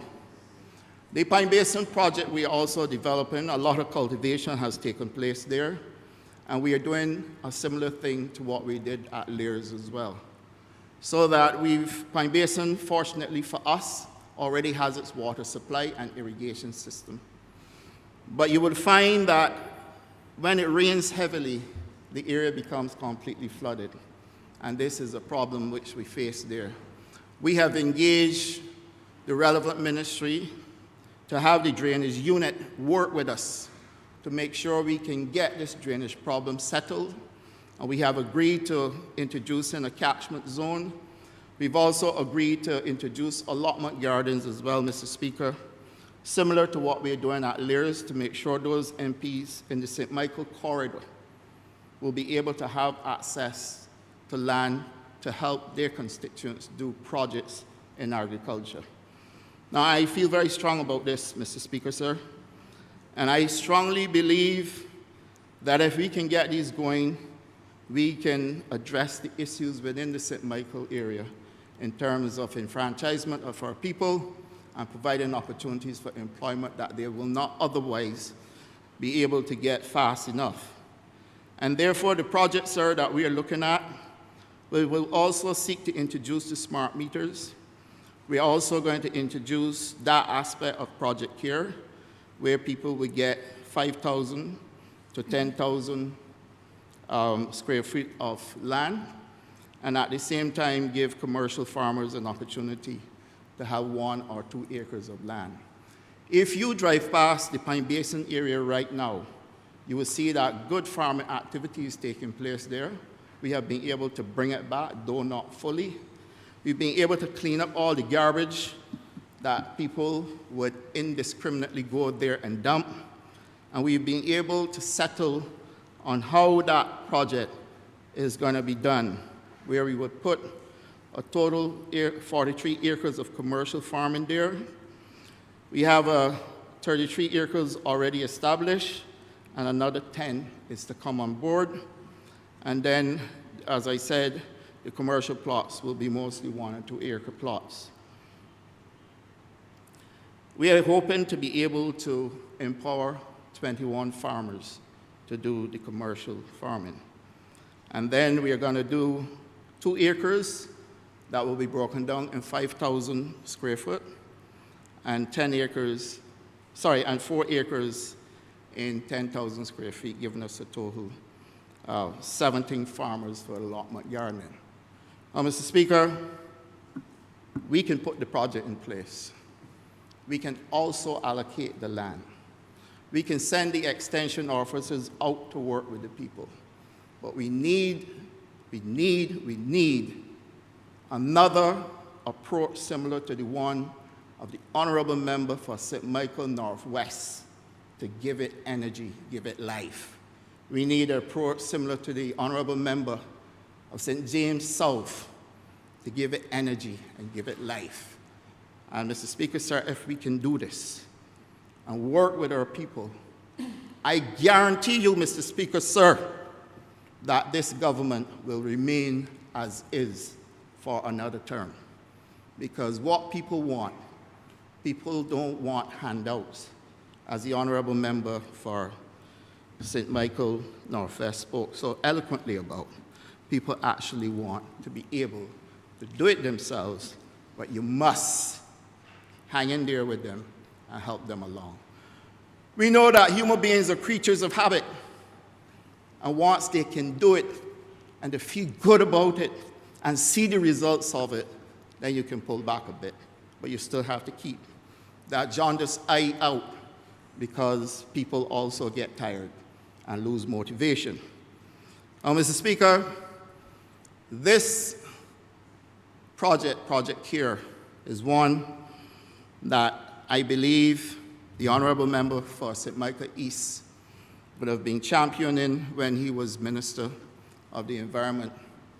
Though not pulled together as a structured project, his voice was always there for the enfranchisement of those people within communities to be able to help themselves grow their own food.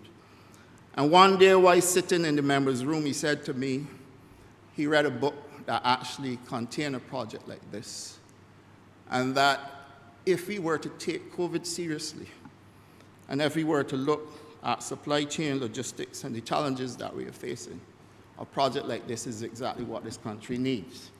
I am happy to report that the country does not only have the project, but they also have activities going on within Project CARE across Barbados. Sir, to date, we have had the support of the private sector, and I know the honorable member for St. George South called for more support.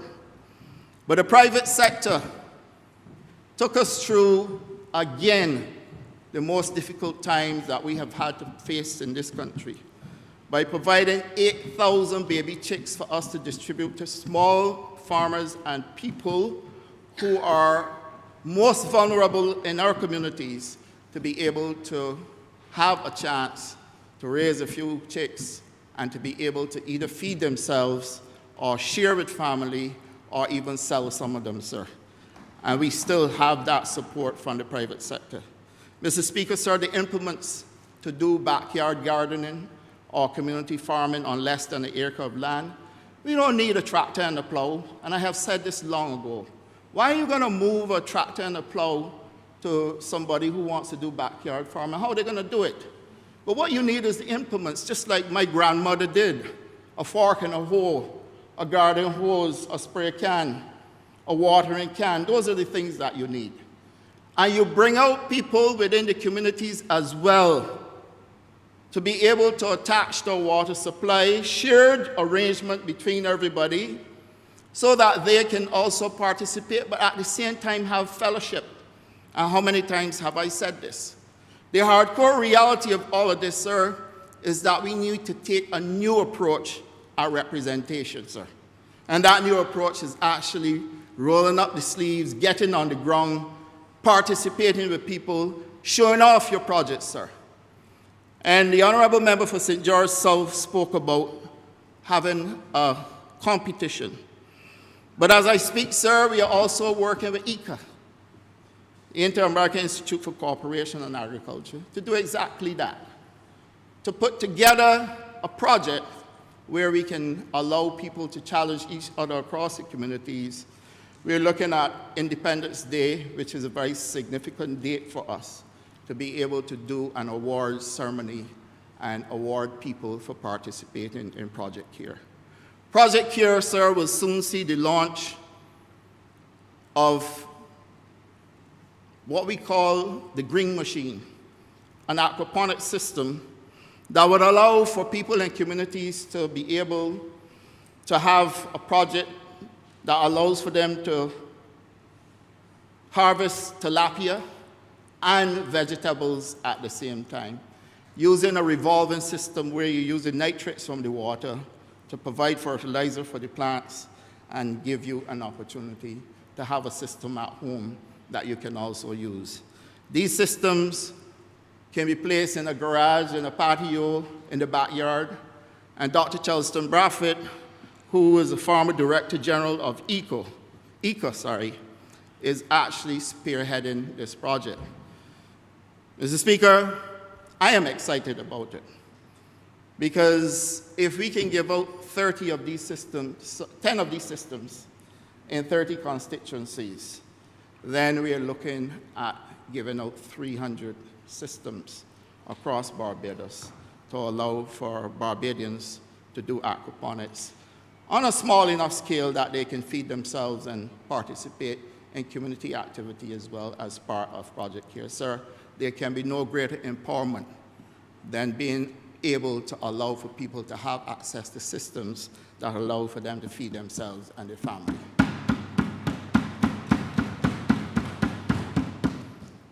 And Mr. Speaker, I will speak a little bit about the feed program. I note the comments in the press. This honourable member does not chase things that he sees in the press when they make absolutely no sense. And I really don't give oxygen to things that don't make sense.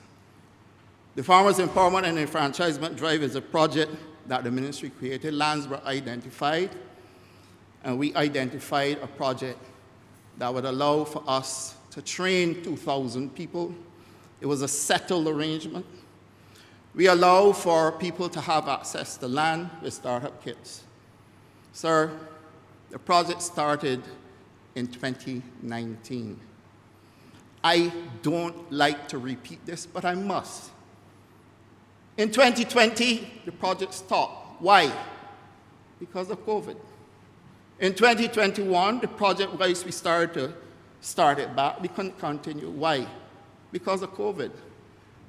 If you are honest with yourself, sir, it is easy to check and see why we have not reached our target. Because you can't reach it when you can't get people out in the field to do all the work. And so we fell behind on the target, but doesn't mean the target will not be achieved. The other thing is that we are running into more drought periods. When we started the project, we anticipated that we would have placed people on land where we would be able to provide water. We started the process of providing water, sir. The dams that we've produced, the one at River, we're supposed to have a phase 2 to that. The dam at Lears, sir. The bore testing at Mount Poyer, sir. All of these are the things that we are supposed to do. There's no need whatsoever for anybody to question whether or not the feed program is going to be a success, because it shall be as long as we continue to do the work that we are doing. But I will never fool myself or never be so disingenuous to believe that I have greater control over the universe and I can stop all of what was taking place. And so, Mr. Speaker, I want to make it abundantly clear that I cannot lend voice to foolishness. I really cannot, sir. And I owe no explanation to anyone except those who I serve, sir. And I know well who I'm serving. Now, Mr. Speaker, the feed program in itself, we have to face reality. There are some dynamics that I cannot change. There are people who have full-time jobs who have applied for land under the feed program. It has been allocated to them. But because of their full-time commitment to their job, they're not able to produce at a rate that we want. And we have taken a decision. We will comply in allowing you to have the land. But if within a certain period of time, the land is not in production, we are moving to the next person. And that next person may very well be the person next to your lot that has demonstrated an appetite for production. And this, to my mind, represents the fairest way to move forward. Because if a person can demonstrate to me that they're coming into this project and able to produce, sir, my next obligation to that person is to say, produce more. And that is where I am going. There are several people I've said to the BADMC, when you interview the people, find out from them what is the employment status, sir. And once you find out that, then you can make an informed decision. I have no problems with people in full-time employment doing agriculture. But if you're not proposing that the land is going to be in production by a certain time, and you can bring the resources to make it work for you, sir, then invariably what you're doing is putting me in a position where I know for sure my target will not be reached. So these are the dynamics that we face. And I am prepared, sir, to stand by what I am doing. I think we've done tremendous work in the ministry. Each time I speak, I have to recognize the work done through the Ministry of Agriculture, Food and Nutritional Security in Barbados. Because when I compare it to the days prior to when we came to government, sir, none of what I'm doing was taking place. There ain't nobody right now in Barbados that can tell you that any government took the initiative to supply them with 12,000-gallon water tanks to get through the drought period, sir. There ain't nobody that can tell you that the government at its own cost is putting in infrastructure, sir, around fields for people to be able to access their lands during the rainy period, sir. There ain't nobody that can tell you that the government prior to this one was clearing land and giving people startup kits, sir, even as far as giving them planting material to get going, sir. There ain't none. And Mr. Speaker, there ain't none that ran a program that trained people to teach them not only just to plant, but to understand what a business looked like and how it works, sir. So when I hear the voices of discord, I laugh. And I laugh because I know that given the work we are doing in the ministry, we are laser-like focused on making sure we get our work done. I know there are those who are going to come and whisper.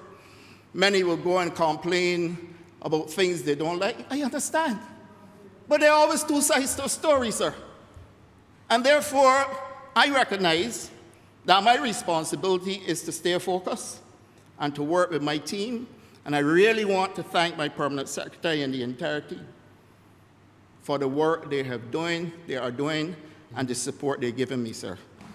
And I wish, Mr. Speaker, to assure this honorable chamber that for as long as we stay focused on what we are doing and continue to deliver, we will reach our final destination. I'm obliged to you, Mr. Speaker.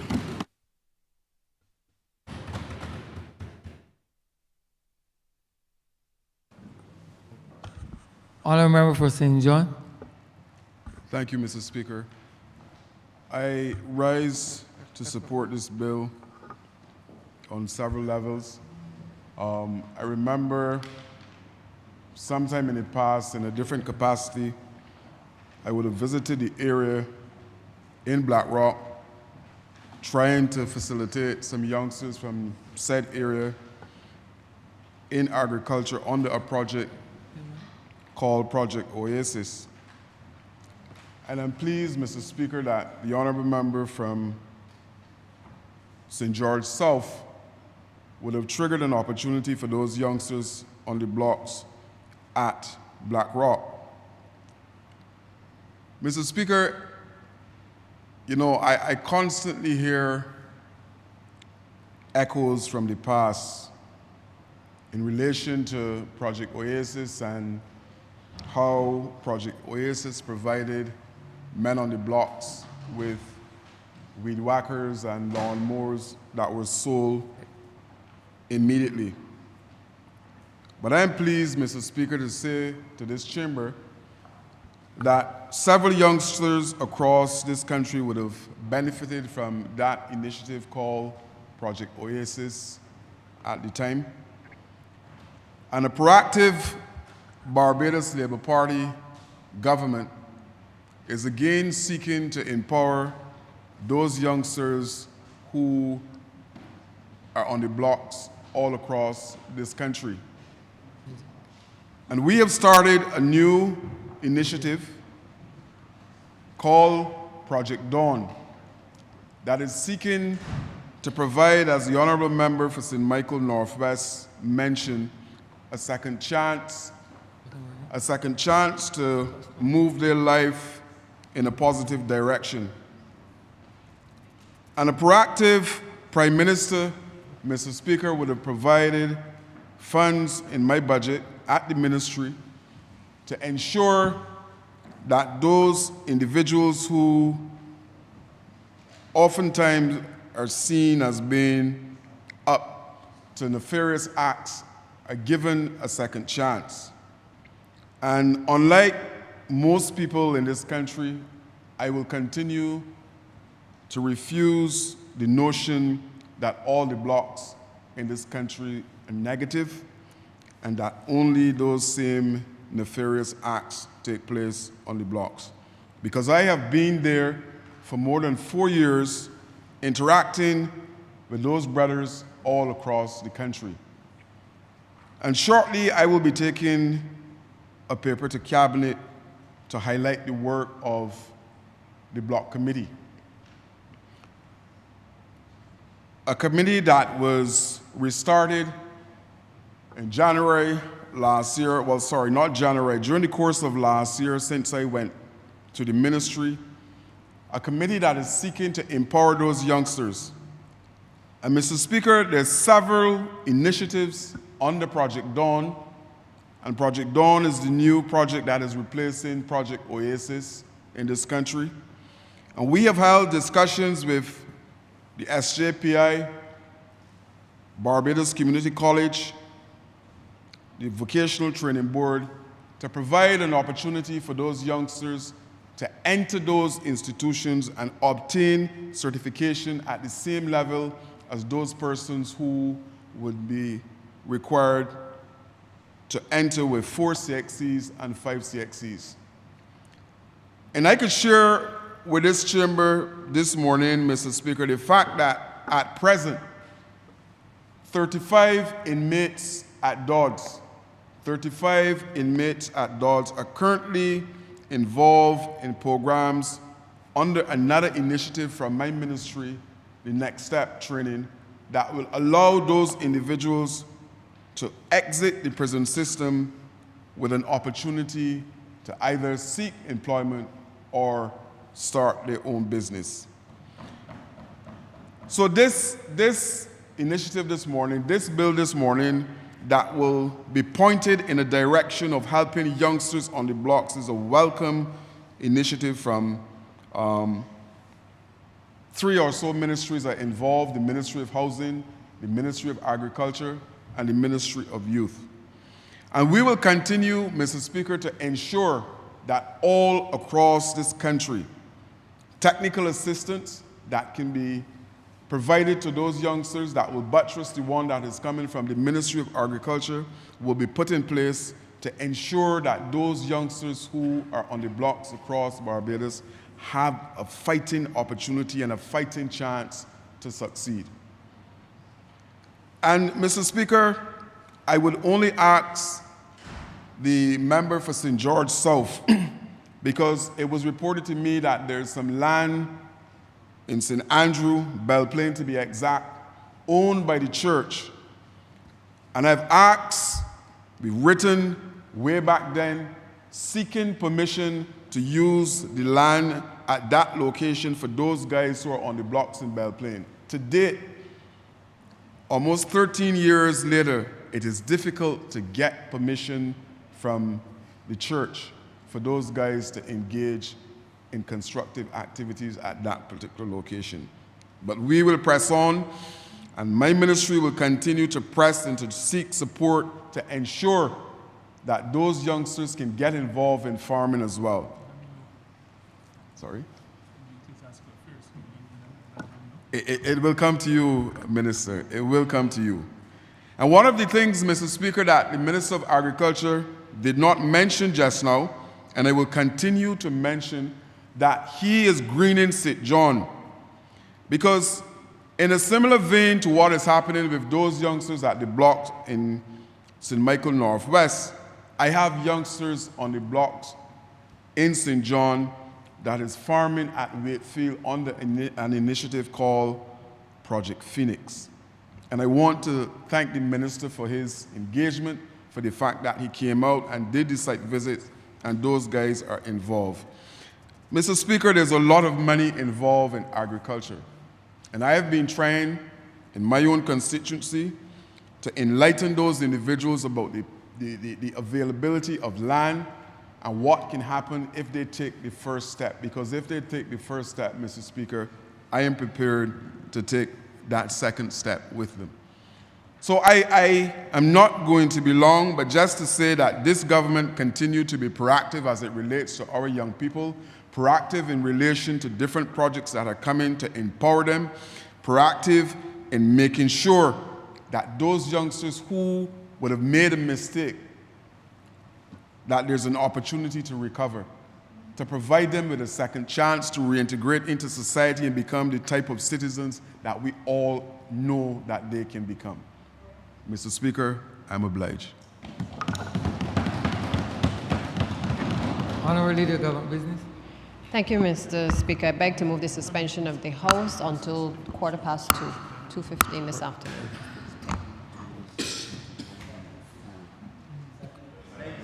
The question is that this Honourable Chairman be suspended until 2:15 p.m. All those honourable members in favour, please say aye. Those against, please say no. Meeting, the ayes have it. This Honourable Chairman stands suspended until 2:15 p.m. I personally wrote.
St. Michael Northwest went back to 2019 in his contribution.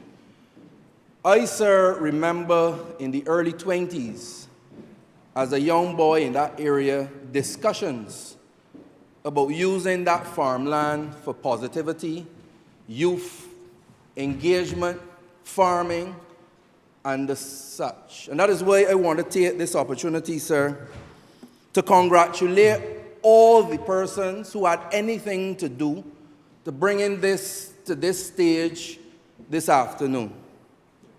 Mr. Speaker, this is about getting the job done. Mr. Speaker, a community in urban Barbados will now be given the opportunity to engage on about 3.4 acres of land. And to be able to bring development to themselves, to the community, and to this nation. This is about urban regeneration. This is about urban farming. And sir, I am also happy to see something. We are in the process of transformation. We are part of an administration that we are engaging with the people in communities, and the Minister of Housing spoke about it, where he went to the community and he got some string beans. So we move from a time where we are dealing with people having strings attached to working with communities and being able to get string beans without strings attached, sir. That is part of the transformation that we are seeing even in our society today, even if we don't understand it. Getting the job done, sir. Sir, this is also about the Sustainable Development Goals.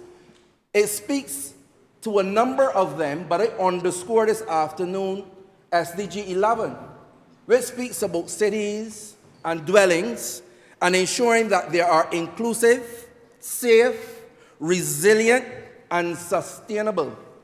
And no one can deny, if they understand that this community agricultural project, now to be done in the Dickens Road area, helps with the having social inclusion for our people. One of the social determinants of crime have been underscored as social exclusion.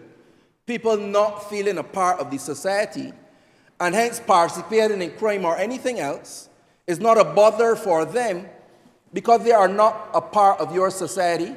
You have your society, you have your rules, your norms, and within their subculture, they have theirs. But as we vest this land and give the opportunity to persons in that community to be included in our programs, we add to being inclusive and being one again. Once community members, particularly in vulnerable communities, can be involved, it adds to safety. Because, sir, I can tell you that if the community is involved in the project, whether it be agriculture or whatever, that project is safe. No one can steal from that. No one can vandalize that because it is theirs. And they have the ownership of that project, sir. I think the point on being resilient is self-explanatory, and the point of being sustainable. Therefore, I am happy that we have gotten this job done.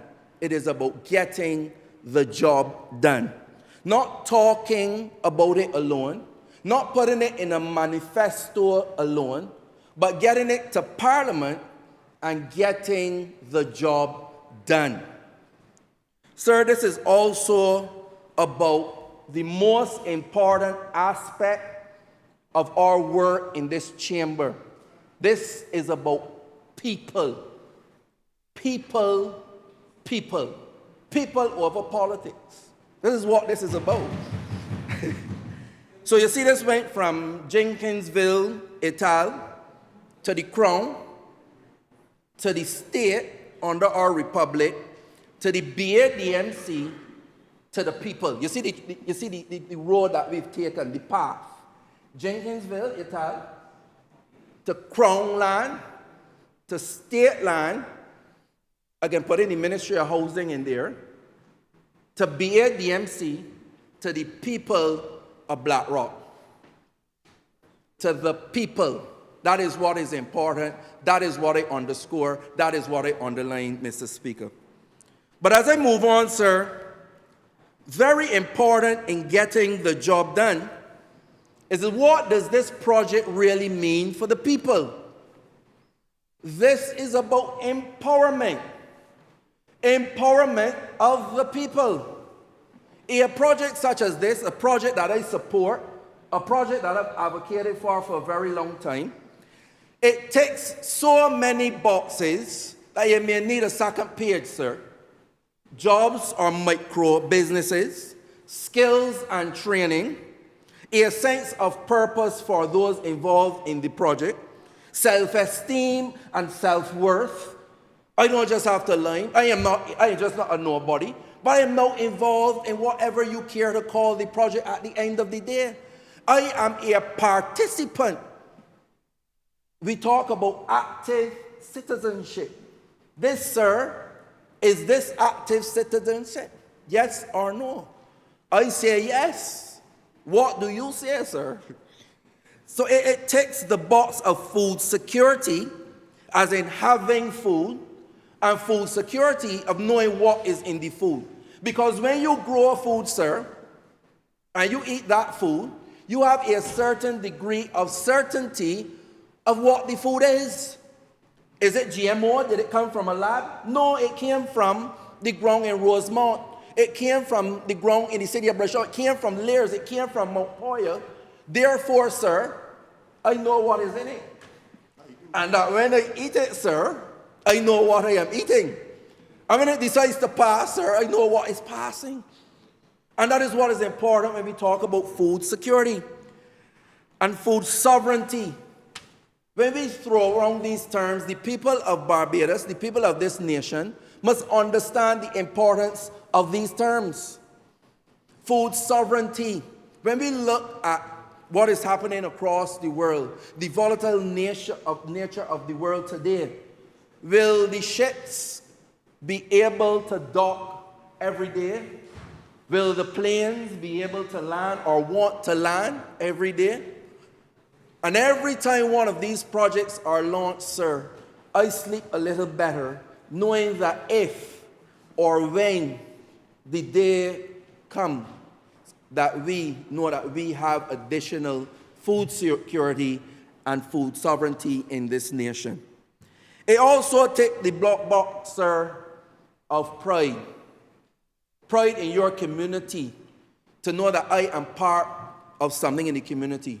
Over the last few weeks, last few months, I spent time in that very area with the MP for St. Michael Northwest. And I saw the community garden project that he should be proud to know that he led and he leads today.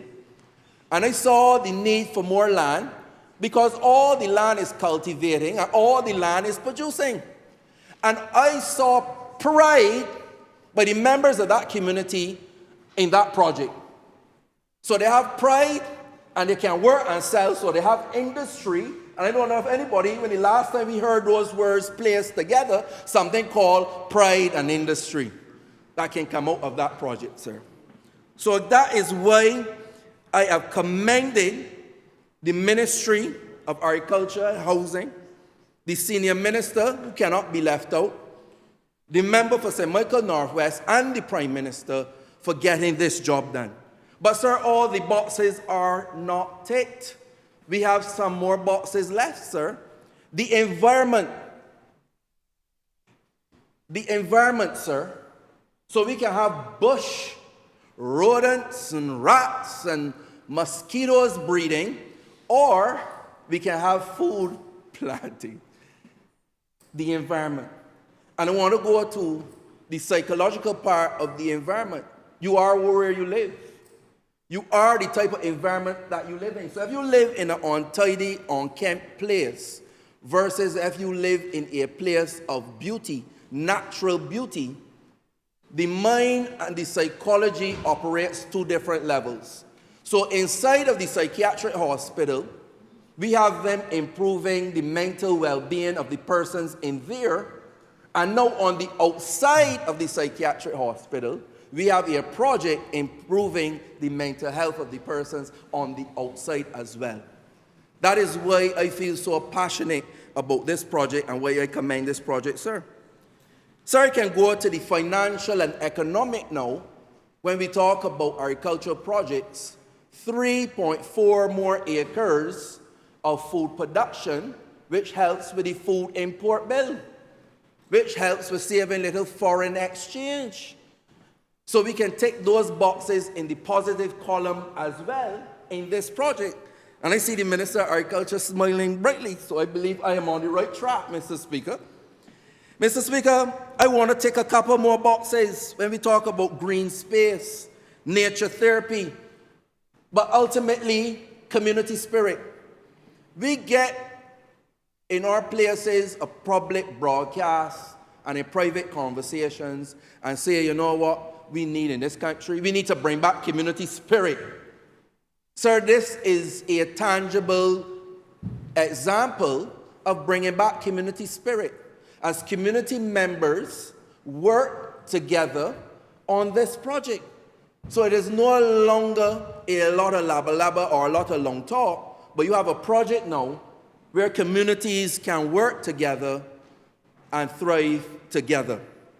So I want to take the box also of exercise and NCDs, because getting out there and working, you know, getting that blood flow, getting that cardio, helps with NCDs.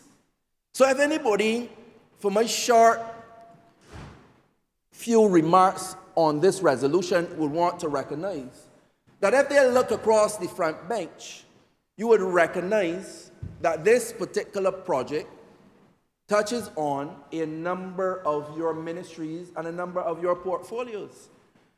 And if you think that someone is left out, let me add in tourism, the ecotourism, community tourism.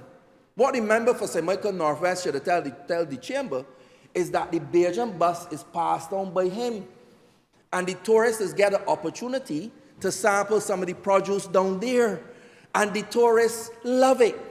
And it is something that we need to expand, because when the tourists travel, the research and the exit surveys are telling us, sir, that they want to see what the locals are doing. They want to be involved with what the locals are involved in.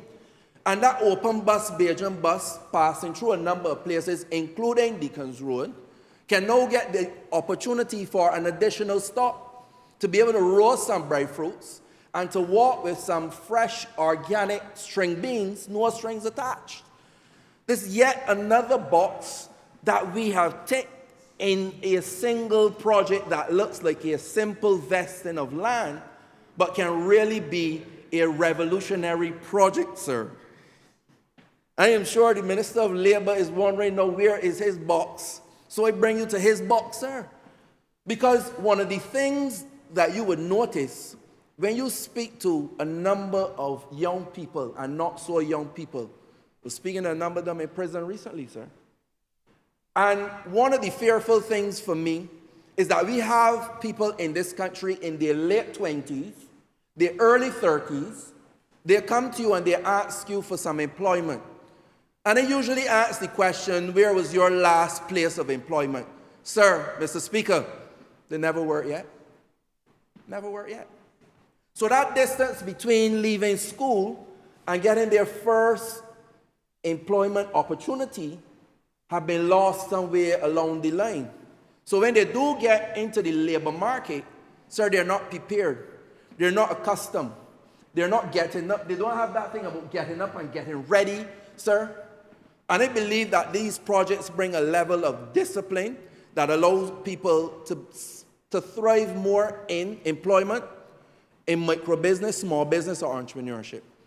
And that is why, sir, I had to stand and say a few words to support this project. But, sir, all the boxes are not ticked as yet. a few more to take. You see, respect is a major part of projects like these, and that's why I have respect for it. When you can get up and get involved in projects like these, you have respect for self.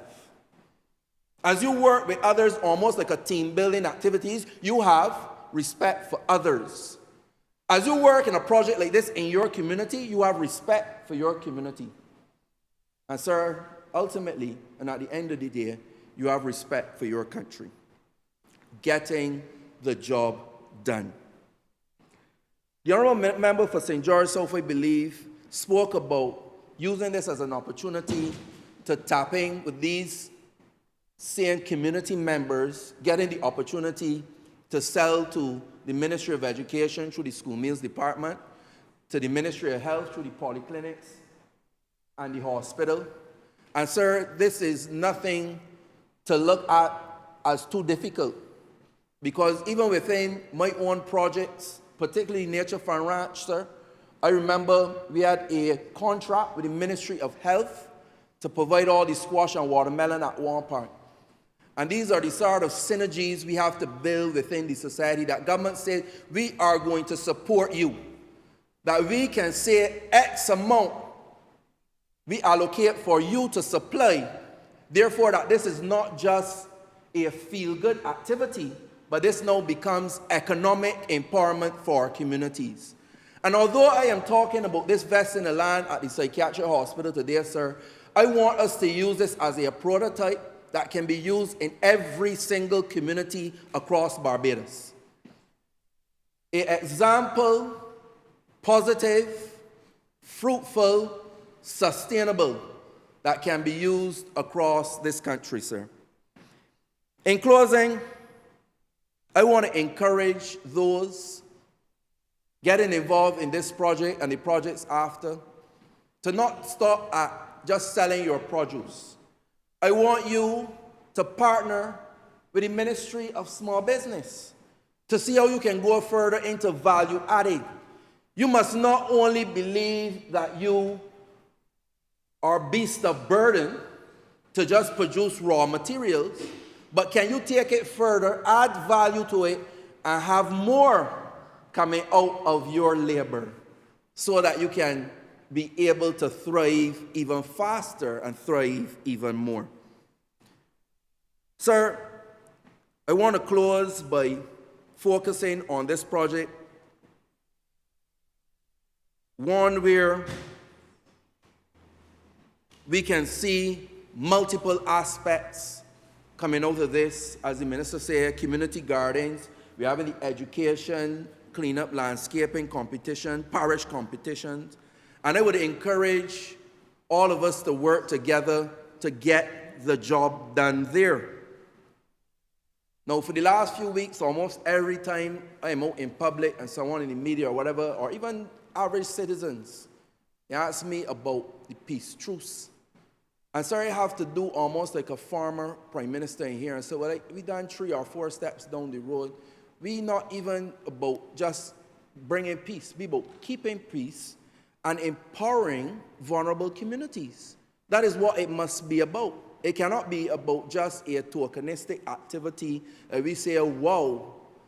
But it must be how, sir, do we maintain peace in this country, but also how do we prevent things from happening in the future by ensuring that our people are empowered by the mind first, that we have a positive mindset of self, a positive mindset of our community, and a positive mindset of our country, that we can grow from strength to strength.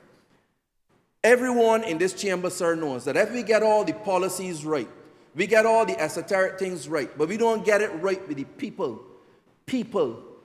that we represent, we're going to find ourselves in problems. And that is why I respect and support this vesting, to ensure that at the end of the day, when all is said and done, that we can see the productivity of this.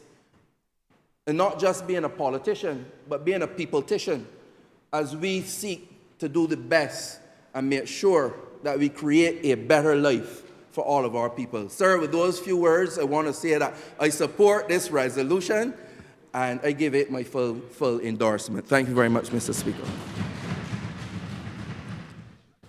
Honourable Member for St. James South. Thank you so much, Mr. Speaker.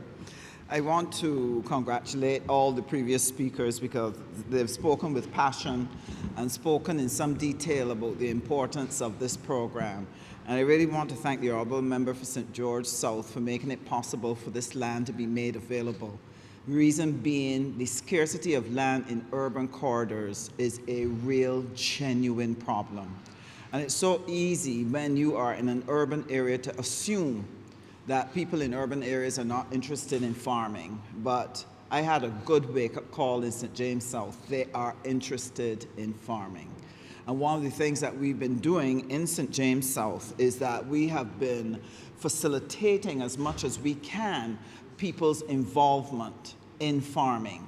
And there are a number of young men that are interested in doing it commercially. That is why I really welcome the hard work that has been done by the Honourable Member for St. Philip South and his team at the Ministry of Agriculture in making available to ordinary citizens, because Barbados has a natural problem. We do not have ownership of land in Barbados. And it's something that has to be a major feature in any policy of a Barbadian government, because we are simply too small and our colonial history deprived ordinary citizens from having ownership of land. And therefore, I really welcome the creative and innovative approaches that have been used in order to create opportunities for people to be able to get land that they can do some farming. Now, a group that is of particular interest to me in relation to the farming program are the persons who have been discharged from Dodds. It is one of the most difficult things for people coming out from prison, having served their time, to be able to find a place in which to get started. And sir, I've spoken with a number of them, and the challenge that they have, they need to eat, they need to pay bills, they need to take care of themselves, they need to respond to the responsibilities that they have, whether it's for children or parents, and they cannot get a start. And one of the saving graces that has happened in this country has been the provision of this particular program, the FEED program and the Project Care program, to give them an opportunity to get a start where not being able to get a certificate of character is not something that can be held against them, that they have a start that they can make. And for those who want to turn their lives around, they need that hope. They need that opportunity. And that is why I truly welcome the work of the Ministry of Agriculture and the work that the Minister of Housing is giving in terms of facilitating this. And so what we've been able to do is to encourage those who need that opportunity to get involved in this program. Across St. James South, we found that we were able to start a number of community gardens. We have a number of people who've started their own little thing in the backyard, and they're thriving very well. They're thriving very well. And I'm looking forward to more of them being included. Now, one of the concerns that I have, however, as we proceed to make land available to people, open cultivation puts those small farmers at risk to the weather. We have severe drought. As I was driving along the roads of Barbados, I saw the yellow leaves falling from the trees. I thought that we were into the autumn season and not the spring where we ought to be. But the excessive drought has created a severe challenge for those who want to grow. As a matter of fact, I believe in the newspaper, either today or yesterday, we were alerted that there could be a shortage of vegetables because of this drought. And then we have the other problem that we had last year and the year before, these sudden heavy downpours that then come and wash away everything. And so we're caught between two extremes that I think will make it very difficult for people who want to make a success of farming. And that is why the partnership between the Ministry of Housing and Lands to provide the land and the Ministry of Agriculture now to train and teach them new techniques and approaches to be able to deal with the impact of climate change on their viability as farmers is going to be important, because if we don't solve it, the cost of vegetables and so on will go up, and our food security would be more insecure. And therefore, it is very important that we do that.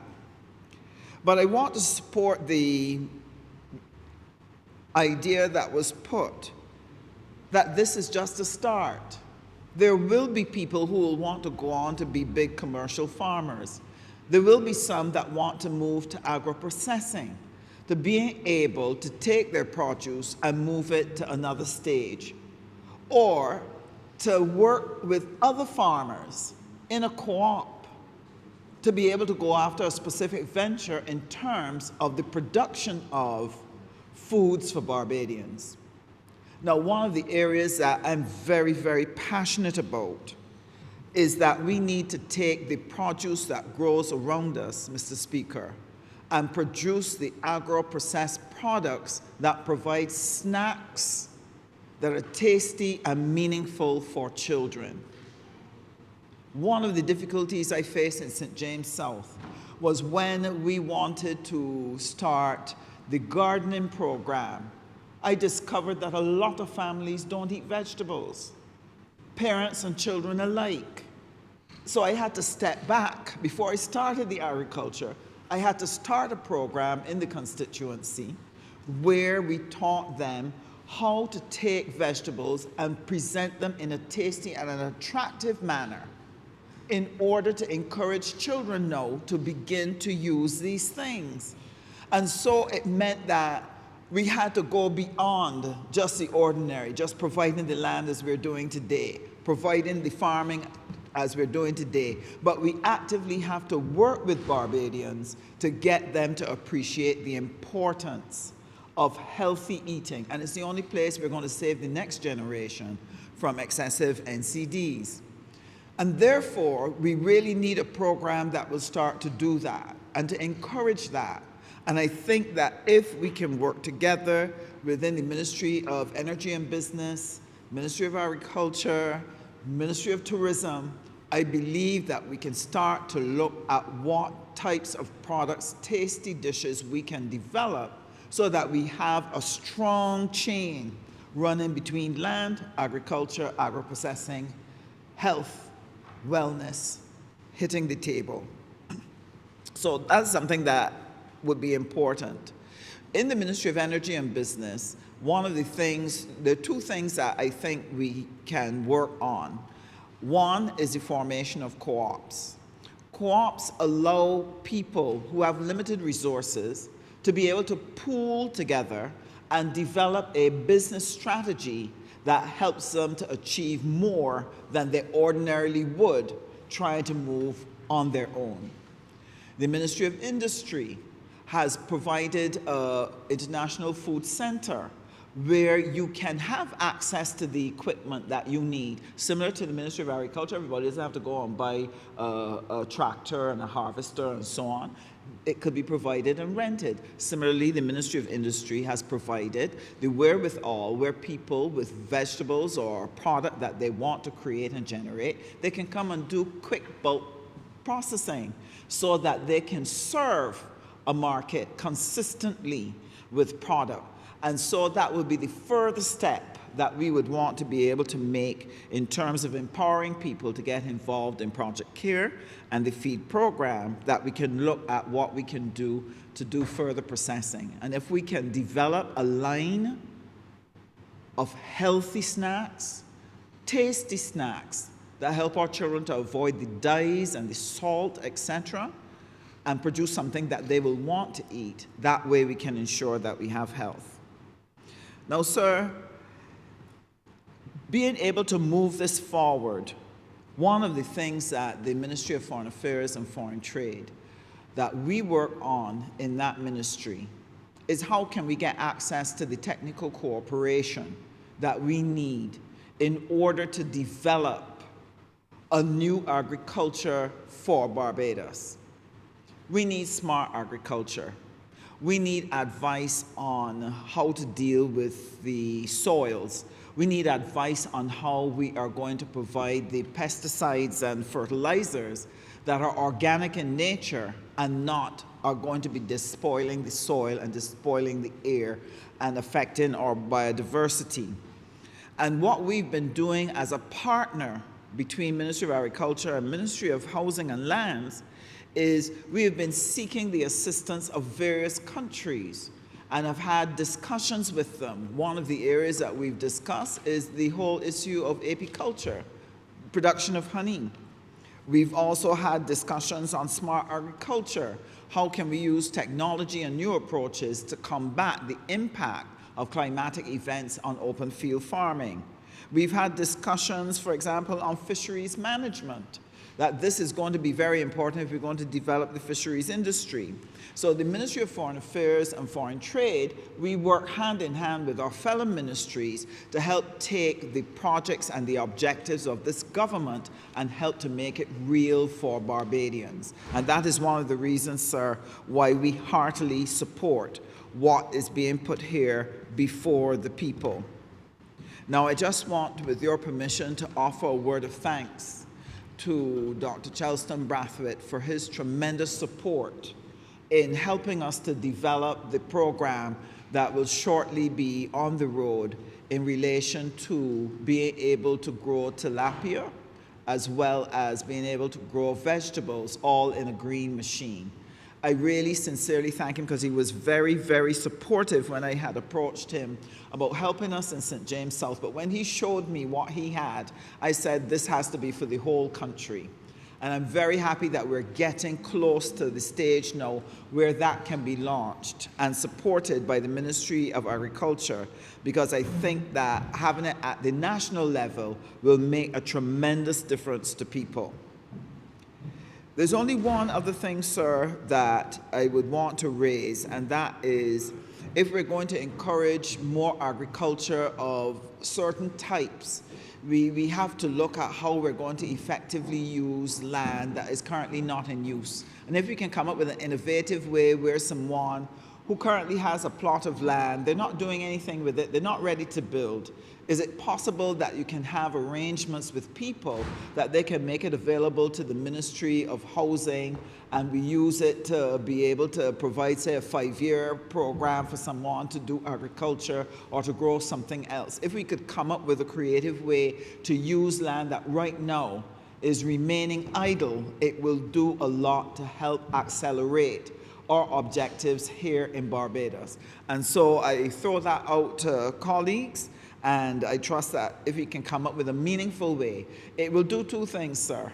We've got plots of land in all kinds of places that are a nuisance to the public, a nuisance to householders and residents, and the land is there doing nothing.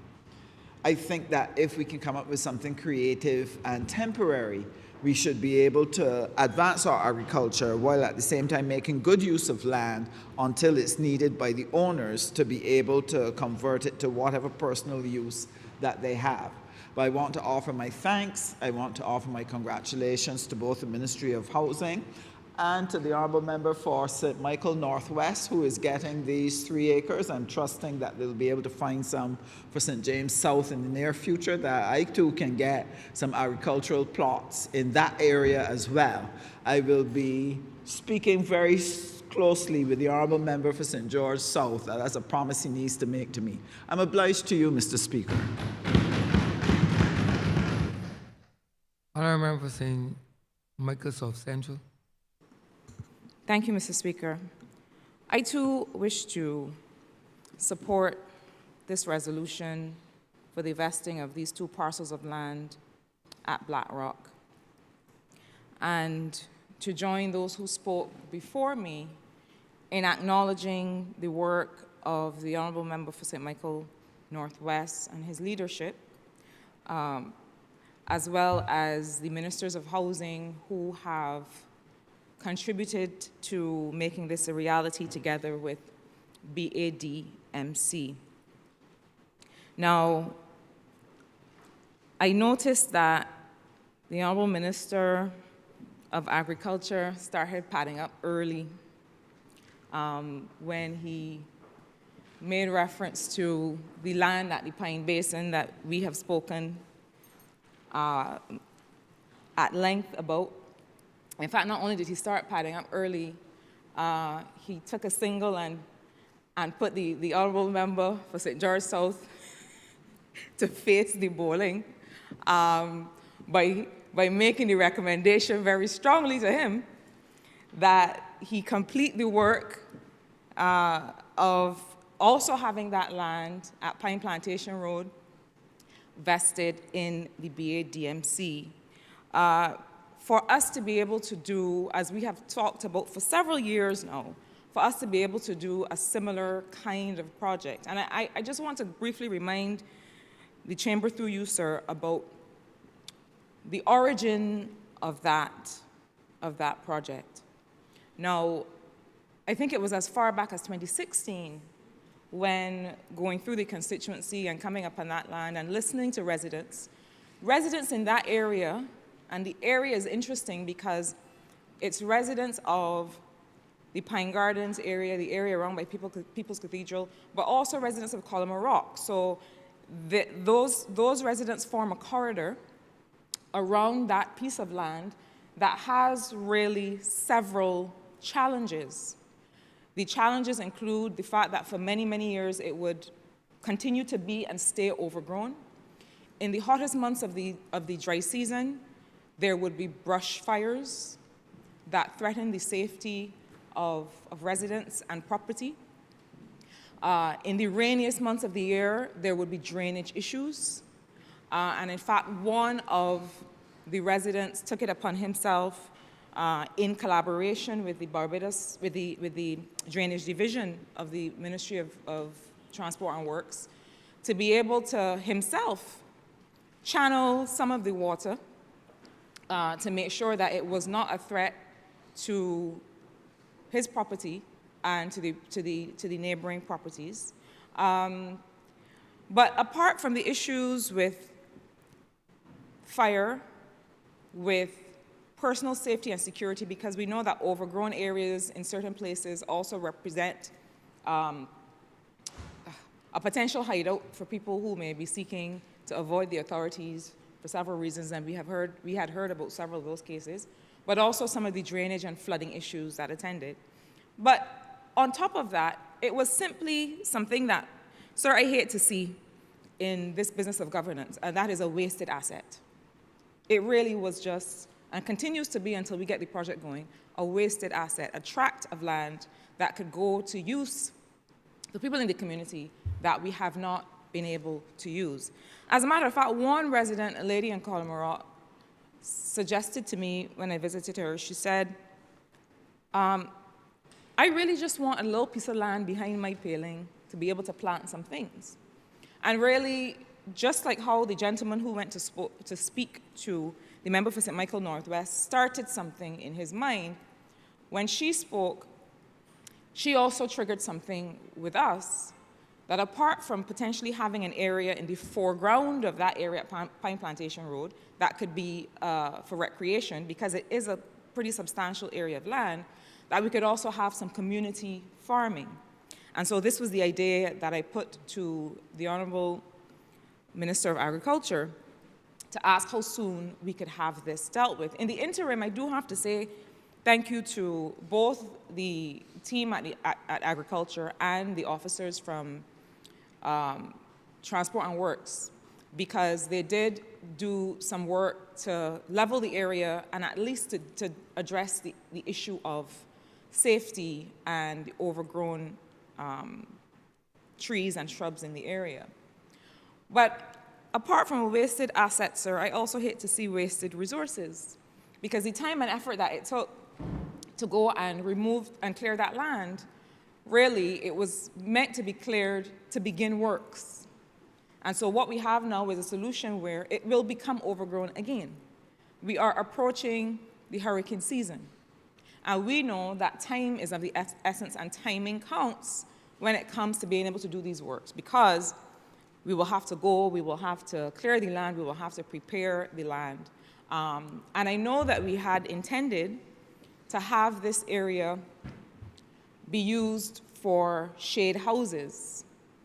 I was advised that the shade houses had arrived on island. I am waiting to hear then when we can have the vesting of these lands in BADMC, and then shortly thereafter, we can have those shade houses that have been earmarked for that area erected and in use. And in the much the same way that the member for St. Michael Northwest related the story to us of the young man who started the project, really, I also have, sir, to relate a story of a not-so-young man, but a gentleman who is a leader in his community with many of the young men in Carrington Village, who himself had approached me and said, is a similar situation, and it's amazing how similar these situations are. You know, these young men want to be able to come with me to do some farming. And I want to caution us too, sir, that we have to be practical. And while we know that things sometimes take time, people also don't have all the time that government has. People often don't have all the time that government has. People have to earn an income.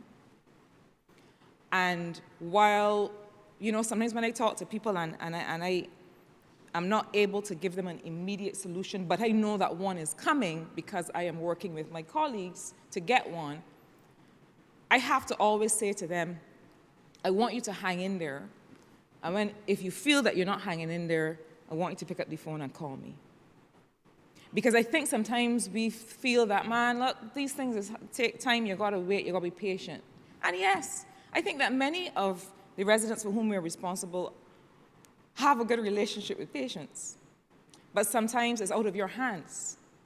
And sometimes the need to be able to earn and even to be able to just simply feed yourself with what you are cultivating starts to overwhelm the other things. And so I note that the Honourable Member for St. Philip South, Honourable Minister of Agriculture, has taken in front by letting me know that this thing is at the top of the agenda, but we really do need to move this along because I am concerned that another year has come. We are coming towards the hurricane season, and this unused asset remains fallow and remains a bit of a liability for the residents of the area. I was also heartened, sir, to hear, and I know that I am treating this almost as though it is a resolution from the Ministry of Agriculture, but I do want to take the opportunity to address some of the agricultural concerns and the remarks made by the Honourable Member before I come to the meat of the resolution. I was heartened to hear the approach to the feed program and the fact that those participants who have been trained and allocated land, who may not be in a position immediately to use that land, that land will be reassigned to others. And why? Sir, I've spoken in this honourable place before about constituents of mine who have been trained and who have not yet been allocated land and who are, again, waiting patiently. These individuals, sir, are not in full-time employment. And I'm curious to know as well this decision-making process, which sees people who are in full-time employment be allocated land ahead of those who are not. Because again, we have to be concerned with what is the level of income in each household.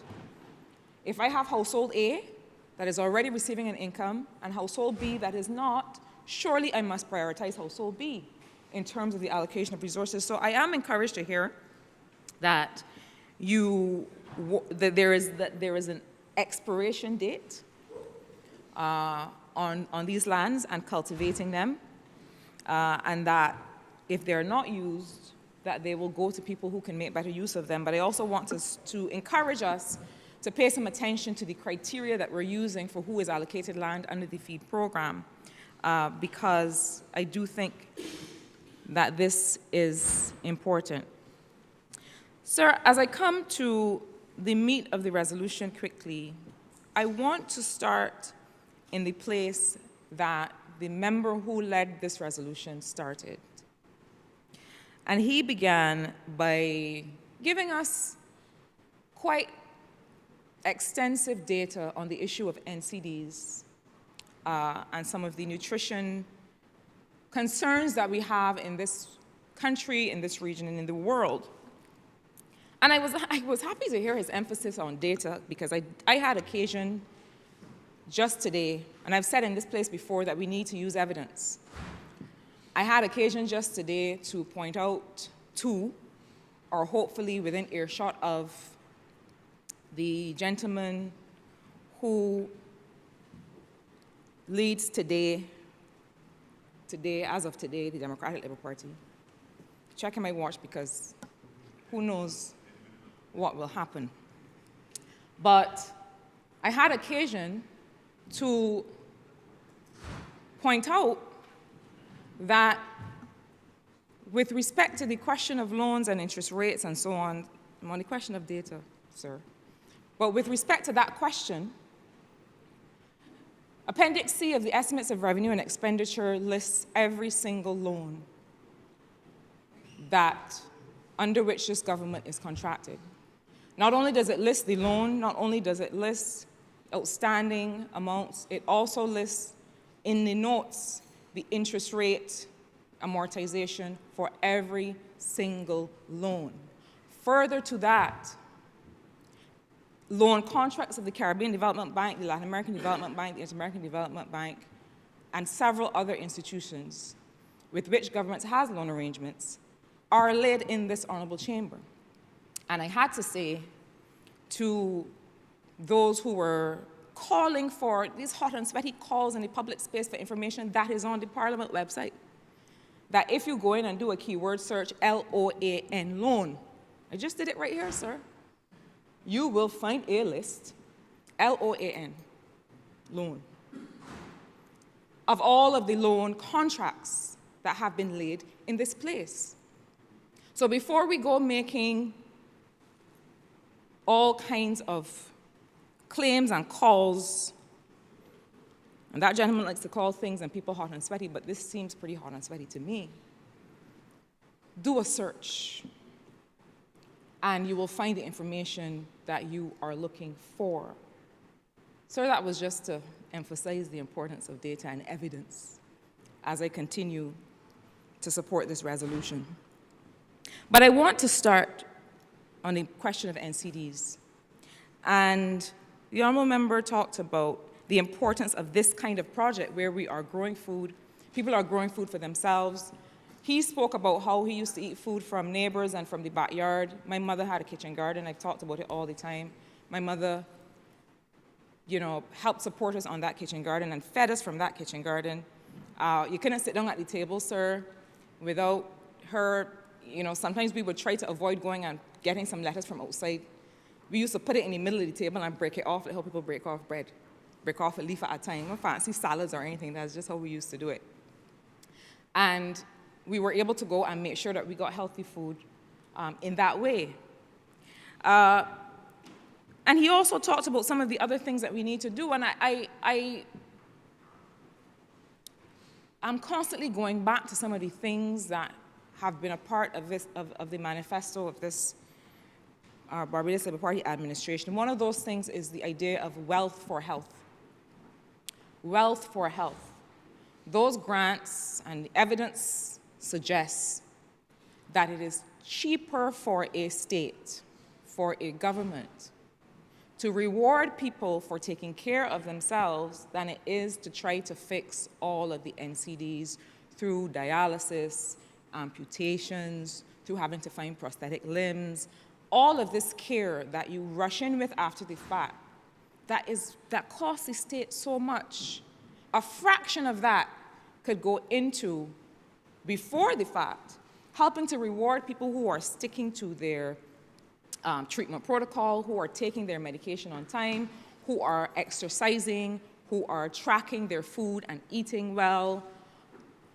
These are the kinds of things that we are realizing call for far less investment for much bigger output, much bigger impact when it comes to chronic non-communicable diseases, hypertension, diabetes, and so on. I do hear the call for a Caribbean calorie counter, which couldn't hurt, but I again caution that, you know, when I go on this device and I go on one of several apps and I put in cornmeal cuckoo, I can find cornmeal cuckoo. When I put in cassava pone, I can find cassava pone. So I don't want people of Barbados to believe that this data does not exist. I don't want us to hide behind the fact that there is not yet something called a Caribbean calorie counter to cause us to not do the right thing or not be able, or say that we don't know how much is in there, because we can find out the data is there. Now, some of us may have to correct the data if it's not accurate. Some of us may have to say, well, we're going to add breadfruit cuckoo to the cornmeal cuckoo because that's the one that I prefer, personally. But I don't want to give the impression that we are waiting for something, because we have enough to be able to start improving some of our habits. And similarly, something that we don't talk much about, and that's the question of portion sizes. That's the question of portion sizes. And I think that when it comes to being able to afford to eat well, we say this thing as a blanket statement: it is expensive to eat healthy. We say it over and over, and we believe it. But in fact, a lot of the sizes, the portion sizes that we are consuming, are far beyond the amount of food that we need to eat. So there's some places I go and I buy food, and I have to take it home and eat the rest later, because there's no way that that is the amount of food that a woman of my size should be eating for lunch. And if we have a system where we say, listen, just like the Americans do with all the fast food, let's try it here with Bajan food. To say to people, look, a standard portion is this amount, a handful, the size of my hand, of the palm of my hand. That is a serving of most things. Potato, cassava, rice, that's a serving size. And if we say a standard portion size, for you to buy that from me, the vans that go on the construction sites and so on, is $6. Now, if you want upsize, it's going to cost you more. I don't know if you can afford it. If you want to upsize to a large portion, it's going to cost you $12. And then we will see how much more affordable it is to eat the amount of food that you require to sustain yourself in the body in which you walk around on this planet. Because we think that we need to go and pile up. Even when I was growing up, sir, I noticed that my father's a small man, but we have this notion that we got to feed the men more. And you see the plate that would be stacked up high, a mountain of food. And really the truth is that most of us, especially small Caribbean people, don't need that amount of food at one serving. So it's not just about these food choices. I hear people all this thing about sweet potato versus white potato. Yeah, sweet potato got some more vitamin A, but pound for pound is about the same number of calories. Let us really give people real information about food. Real information about food. And it comes down a lot. Yesterday I was at the Barbados Workers Union May Day thing, and I told a colleague of mine, don't give me any fish cakes. But he you know, when people say he jerked them in my hand. I didn't want to make you feel bad. But I ate one. I didn't need to eat 8. I may have wanted to, but I didn't need it. And so the idea of what do we need to sustain our bodies and to perform, food as fuel, these are all of the ideas that I know the Honourable Minister of State and the Ministry of Health and others are working with. But I think that we need to start to tie the economics of it to the portion sizes and to really what is it that we need to sustain ourselves. Because a lot of the things that we think we need, people say it's hard to eat healthy. Protein shakes cost a lot of money. You don't need a protein shake to eat healthy. You don't need to you don't need to set foot in a health food store to eat healthy. Everything that you need, you can grow, you can catch in the yard, a yard fowl or a piece of fish, and sustain yourself. Sir, I also want to consider and respond to the intervention of the honourable member who led this resolution with respect to the balance of development. He quite rightly and quite sincerely made the observation that there needs to be a balance of land development between housing and agriculture, and I would go further to say commercial development and other things. And, you know, for years there has been this tension. I am aware that the government has developed, has built on the existing physical development plan as a part of the Ministry of Planning and Development to be able to make some sense of the limited land space that we have. I really think that this revised physical development plan needs to be before us, because that is what guides a lot of the planning decisions that are made. Planning is hot in the news this week, sir, for all kinds of reasons. But I think that having that document before Barbadians will help them to understand when government makes certain decisions about the use of land, what is guiding that? The physical development plan is really saying to you, this is the amount of land that we must have in agriculture in order to attain food security or food sovereignty or whatever are the targets of that sector. This is the amount of land that we must have for energy in order to meet the 2030 Barbados energy policy or to hit whatever targets have been redeveloped as part of that policy. This is the amount of land we need in manufacturing. This is the amount of land we need, and so on, so that when decisions are made, people understand that we are talking about a balance of land use to make sure that we are developing in a coherent way and bringing everyone with us and having them be a part of that development. And I have to take this opportunity in that regard then, sir, to acknowledge something that I have called for over and over and over and over and over in this honourable place. And to thank the Prime Minister, the Honourable Member for St. Michael Northeast, and the Cabinet for heeding my calls to complete the business of the transfer of resources to the Urban Development Commission to address the issue of transfer of title or tenantry land in urban areas.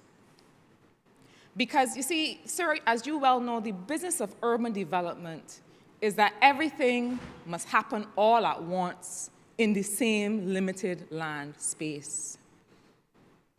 And so by having that transfer of resources, and it is before somebody calls now out there for the evidence that this has happened, it was a subject of a resolution here, the 3.1 million that was transferred to the Urban Development Commission for what I call the continuation of the legacy of Tom Adams with respect to the Tenantry Freehold Purchase Act that we cannot lose sight of. The landmark piece of legislation that afforded Barbadians the right to own their land. We are talking about former tenantry land that was owned by white slave owners in this country, and having people rightfully own that and be able to use it as an asset. And so I do want to officially say thank you to the Cabinet, to the government, for putting the Urban Development Commission in a position to continue that work within urban Barbados, because it's about ownership of land, it is about being able to use land for farming. It is a confluence of things that must happen at once on the limited land space that we have. I remember has 2 more minutes. I don't even need that, sir. I support this resolution wholeheartedly. I'm excited to see what will happen here, but far more excited to see what will happen before the end of the year in Pine Plantation Road. I've already offered to write some documents if you all need some writing done. I think that the proposal is sound. The people are waiting. And sometimes we say in this place, I'm going to do X for the member for St. James South. I'm going to do X for the member for St. Michael West. You ain't doing it for us, you know. You're doing it for the people of Barbados, for whom we are advocates. And I want us to always have that in mind, that people are waiting for their futures to start. And I encourage us to help them start those futures. Mr. Speaker, I'm obliged to you. Honourable Member for St. Michael South. Thank you very much, Mr. Speaker. I do intend to be very brief. I support, of course, as all the speakers before me, that which is before this honourable place. Mr. Speaker, sir, I do wish to add my voice, however, to support not only what is before the House, but to suggest that there are a number of people also in St. Michael South who would benefit from such an initiative, as there are, I'm sure, people in St. Michael Central and other places. And therefore, I look forward to, even as we begin the expansion of this particular project. So many people in my constituency have asked me about doing such a thing. Many people want to be involved in agriculture. Many young men who people have written off see this as an avenue and an opportunity to change their lives, sir. And it is in that context that I also support this bill. I support a very busy Minister of Housing and a very busy Minister of Agriculture, because I know that this is very, very important work, sir. But even as we do this, sir, I also recognize that there is a business component to this that we must also appreciate. Because in Barbados, as in most developing countries, there is a high risk, almost propensity for failure for entrepreneurs. And for people who have limited resources, when they fail, they often don't have the opportunity to come again. So even as we set this project up, we have to make sure we do it right, sir, to reduce the possibility of failure, sir. Because as I said, once you fail, for people who have limited resources, it is very difficult to come again. And it is in that vein that I also wish to support what is before the House. Sir, I hold a very strong view, I will be brief, but I hold a very strong view, sir, that Barbados must be in a position to feed itself. And that this particular project will allow us to be able to achieve that. This country must be sustainable. And recent occurrences, whether it has been our experiences with COVID or the distributions in the supply chain from the simple blocking of a canal at one point, sir, that made it very difficult for us to be able to access the things that we need to be able to feed ourselves, are clear indications that this country must be able to feed itself. But in our constitution, the constitution of the political party that we all support, sir, I think it is the only one in the region that speaks about regionalism. And so while I feel that we must be able to feed ourselves, I feel that the Caribbean region must have a long-term approach to the region being able to feed itself, so that we don't have to be able to do everything in Barbados. I know this conversation doesn't sit well with everybody, but we don't have to be able to do everything in Barbados, but we have to be able to do it in the region, so that Barbados can feed itself on a day-to-day basis, or in the event of a disaster for a few weeks, but the region should be able to feed itself almost forever. And I think that is the important long-term trajectory that we must be on, sir. And sir, even as we do this project, sir, I would wish to remind this House, sir, that farming does not occur at the university or at community college or all those things. You might teach it, but farming occurs in the field. And it is going to be important to work with the people who have the know-how, the people who have been doing this for a long time. There are many retired farmers, sir, who I'm sure would love to be able to be part of this program. and will be able to come into these communities and help people who might be eager to do farming, but who really don't know anything about farming. And there are many people who have been farming that perhaps now have forgotten things that many of us will never ever know. And that we have to be able to use those resources, sir, as we go forward, sir, to be able to build out this particular program. I do not wish to see when the boys in St. Michael South, or females, sir, decide that they want to be involved in farming, that they fail, sir. And I think all farmers, those who've retired, because many of them have retired from farming now, I suppose much to the dismay of the Minister of Agriculture, those resources, sir, many people now have gone into housing and other business ventures. But we also have to be able to try to pull them back out, sir. Teach young people in the urban corridors who've never farmed the best way to be able to do it. And I'm saying I know that we often send people to courses and so on, but farming occurs in the field. And those people who have the know-how, I would love to see being matched closely with the people who are trying to learn this thing. We have, in other areas of business, sir, we import oftentimes people who have papers, and we ignore people who have experience. And therefore, the idea that this is going to work is going to rely heavily on the experiences of men and women who know. People who have built businesses from farming, learning day by day, people who could tell us a lot about the seasons, even as the seasons change with climate change. But to be able to use them, sir, to be able to effectively deliver on this project. I would like to see all those retired farmers helping these young people in the urban corridors to be able to get this right. And it is going to be very, very important, because for many people, the capacity to be able to feed yourself at some point in time could rely on all of us being able to have a little home garden. Years ago, I think the Honourable Minister of Housing said it. Years ago, when a Prime Minister said people should have a kitchen garden, people frowned upon the idea.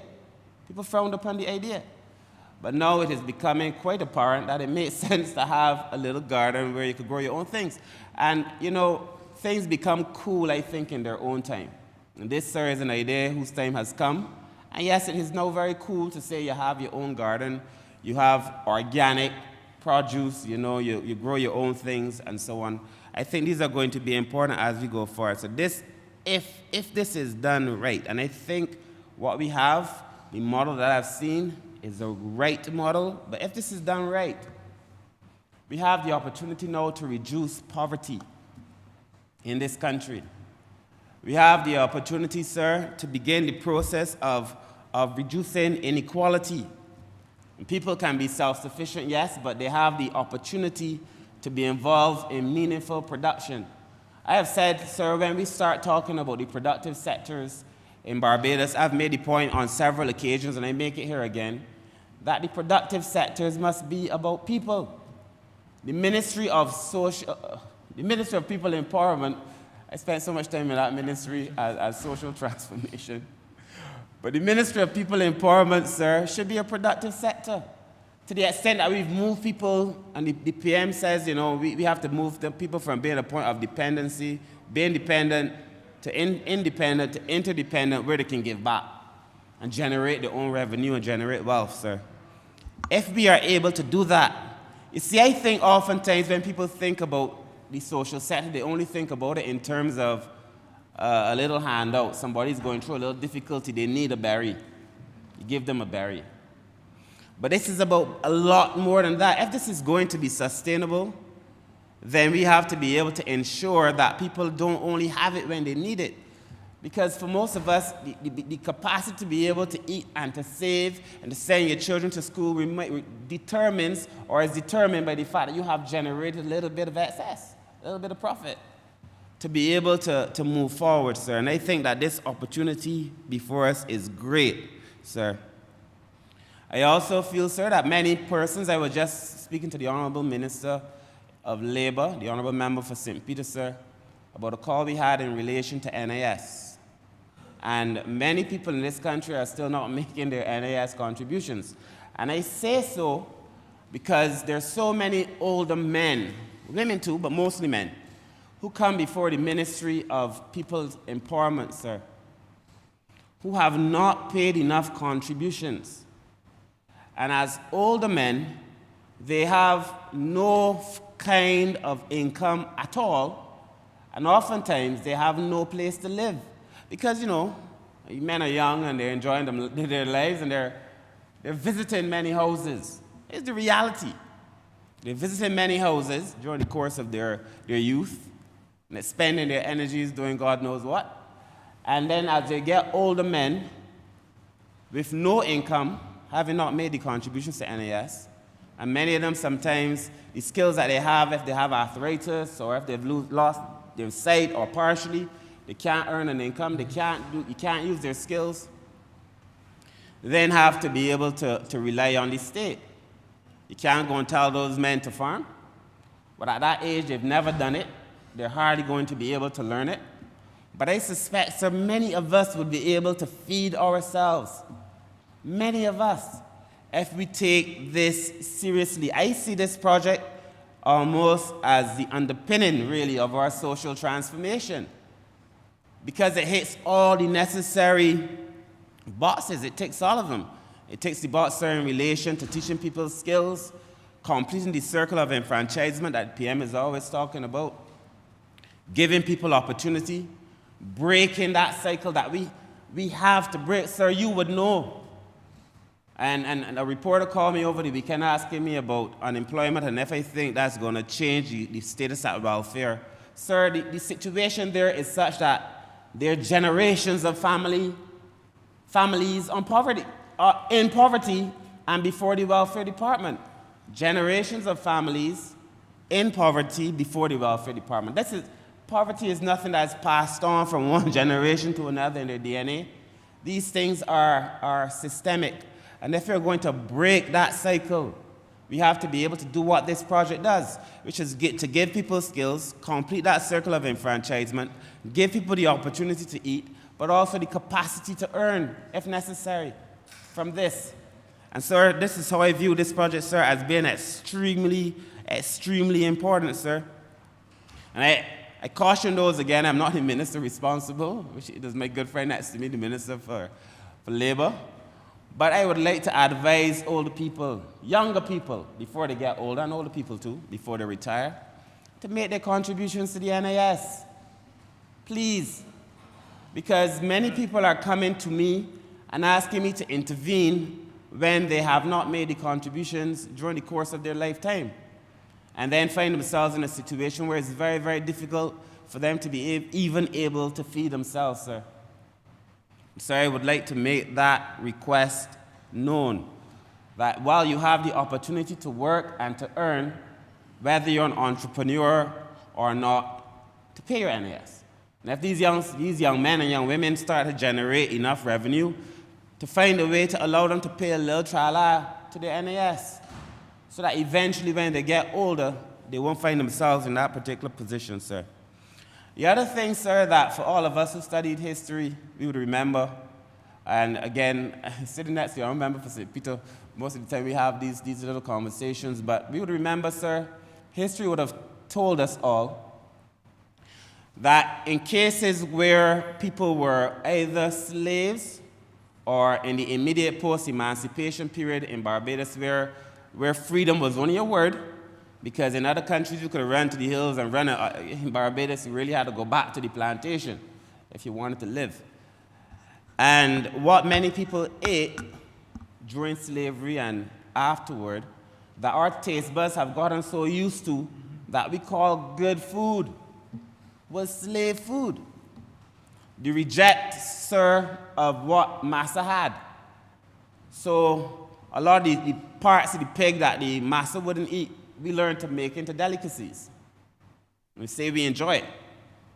The amount of salt that was put on food, sir, so that it could preserve itself, so that we could have it for a long time. Another contribution from slavery. Massive amounts of carbs, and say we had a good food, a good meal. Do you remember for St. Michael's, South Central, was so right. You could have good food because all vegetables are good. And potatoes aren't bad. People like to say potatoes are bad. Potatoes aren't bad. But if you want to eat all the potatoes in the world, now that is bad. You want to have the biggest plate, the most gravy, those things, sir. Those are things that we were given. We were given. You know, when I was a student in London, many years ago, and not only was the food a little bland at the time, but the servings were so different. I had to adjust.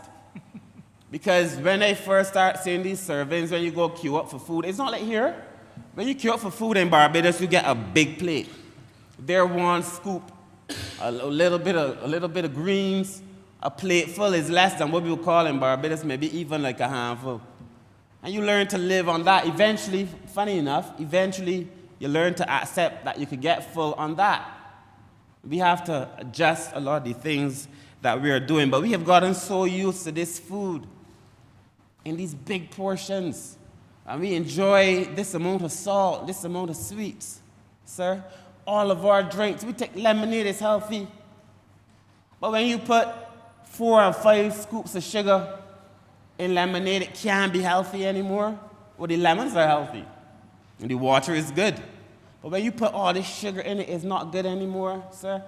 And these are things that we have to begin to teach our people, sir. And that is why I say that again, sir, because I know that as Barbados becomes an older society, and we found a way to reduce mortality, we have not been very successful at reducing morbidity. So a number of our older people are sicker than they have to be because of the foods that they enjoy in their youth, because of the lack of activity in their youth. I also feel people have a different relationship with food when they grow it for themselves. If you grow something, you're going to want to eat it. If you grow your own beans, you might want to cook them. And these are going to be important, sir. The country can ill afford, in my opinion, the country can ill afford to do otherwise, because there's a cost to health care.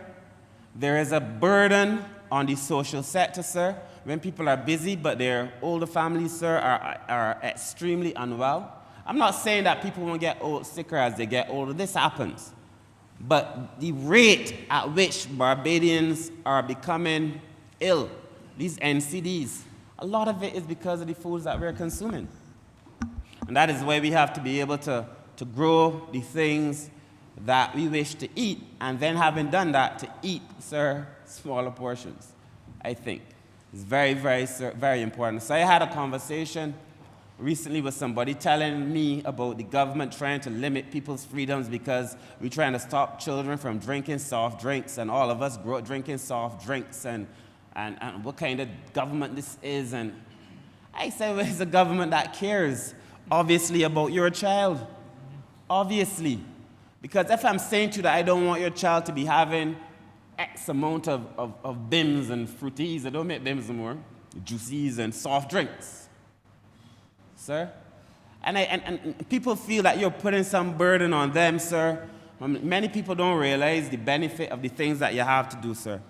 And I had this conversation. I feel that sometimes we pass policies and we pass legislation and we assume that people understand why it is that we're doing it, and maybe everyone doesn't understand.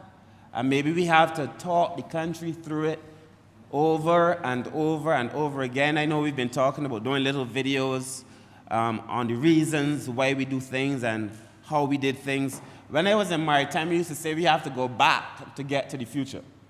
Go back to eating from a calabash to get rid of the plastic.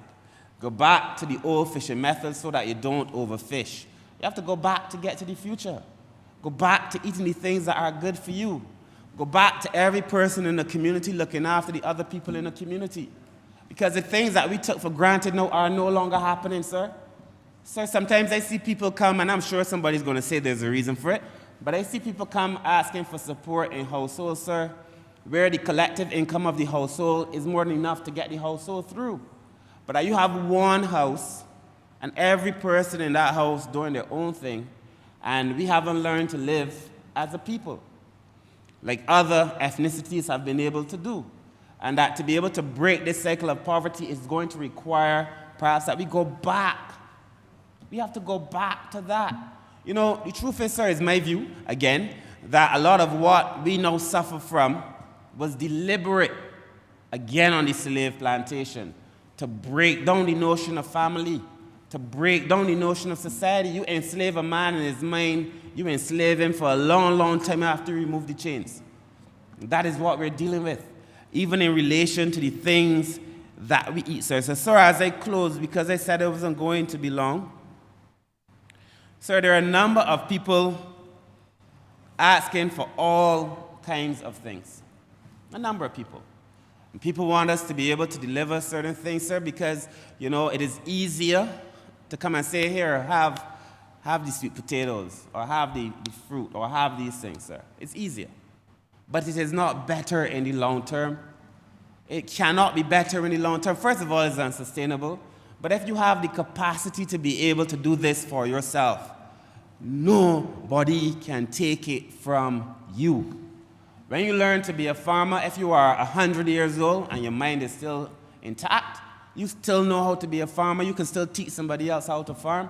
When you get these skills, sir, as we were saying to people who should do the courses at NTI, or what's the other program we have? The building, where you, the construction gateway.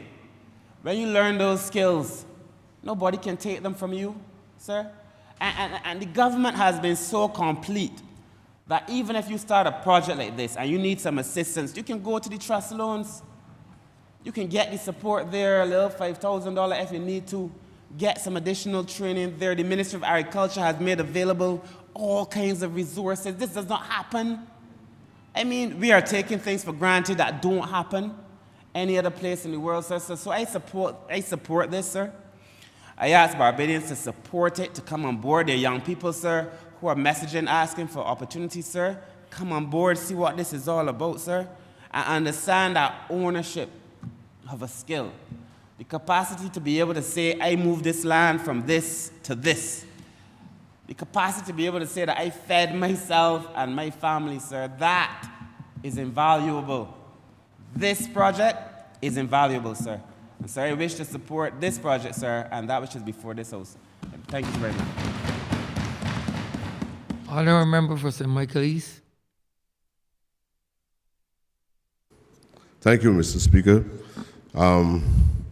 I don't plan to be long either on this issue, but I believe there's no issue that is more important than issues related to hunger and poverty and some of the most difficult periods in our history. If you, in retrospect, go back to pockets of our history, many times you will see creative thoughts,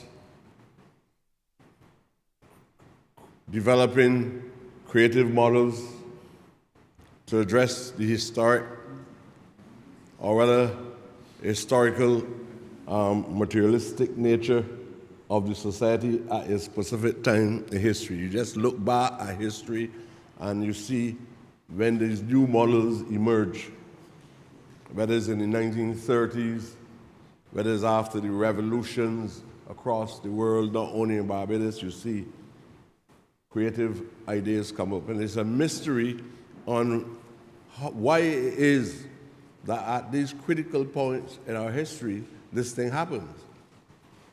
For sure in Barbados, when we saw the fundamental changes, social and economic changes, and even political changes, we were at a critical point of severe poverty. Poverty haunted us through our entire history.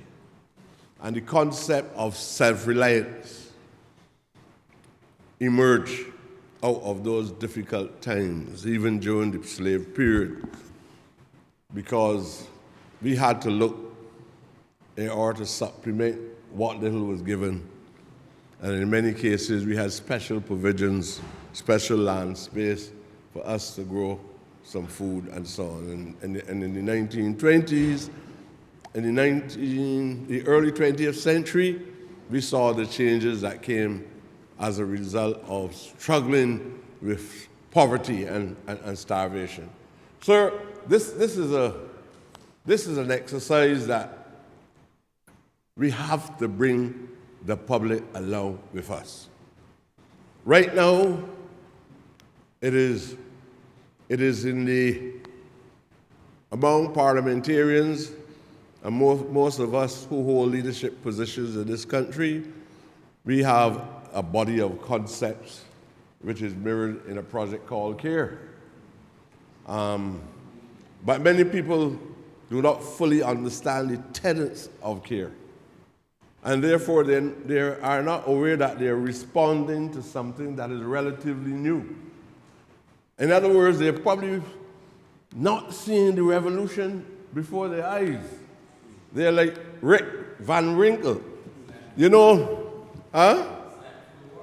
he slept for 20 years after drinking alcoholic beverages. 20 years. He didn't even know where he was when he woke. And there are people who look and see changes before them every day, but they're so steeped in conformity that they do not even recognize that changes are occurring. And while this might be deriving from, I describe it, and this is my way, I describe it as socialist attitudes within. It is socialist attitudes within that we can provide for ourselves despite of all the exogenous and endogenous impacts on the society itself. And we know that we live in a Western capitalist market, and people who get involved in capitalism looking for money at the abuse and the exploitation of workers, because we are workers. We are workers. We are this talk of workers in the society. Farmers are workers. But we need to move people away from that mindset. We're human beings. We're not here to be just producing work for people to get gains and extract wealth from the country and carry it back to Great Britain. We feel that if we are given the opportunity to have lands in our possession, not necessarily lands that we own because it's a transitional period, but if we can have lands in our possession that we can grow food, we might be able to feed ourselves and avoid being relegated down to a state of starvation. And in this post-COVID period, and during the COVID period, we see how strong the tide was going against us. And people were not working. We were using every fruit on the trees, not only breadfruit, but whatever came up, we were using it because there was, in many homes, no income. And if we are not supposed to be getting involved in all types of deviant behavior and finding ourselves into destitution, it meant that we have to come up with something creative. You don't have gas, but then you've got to learn to burn wood. These are harsh realities that we had to face. And so I know a lot of people don't nutrition and healthy living, but the state that we have been in from the early 17th century, we were surviving. We can purchase the things that we knew were necessary in order for us to survive, so we eat what we got at the specific time. So you end up with hypertension, you end up with diabetes, you end up with triggers going on the shoes, bunions. All of these things poor people had to face. I am not into the exercise of being absolutely or even partially dependent, because I would like us to move to a stage where we are not dependent on the traditional business class. I will never be a full supporter or fully dependent on the traditional planters of this country. They developed the model that caused us to be who we are now. You could even wear a tie or a bow tie. And I see a man doing all these things now. Sir, this is an opportunity to really state, because of who we are after black self-government, really state now has a responsibility to take care of the subjects. This exercise is fundamental because the state is using its land to transfer it into the possession of the black poor in this country. This is a form of economic enfranchisement too.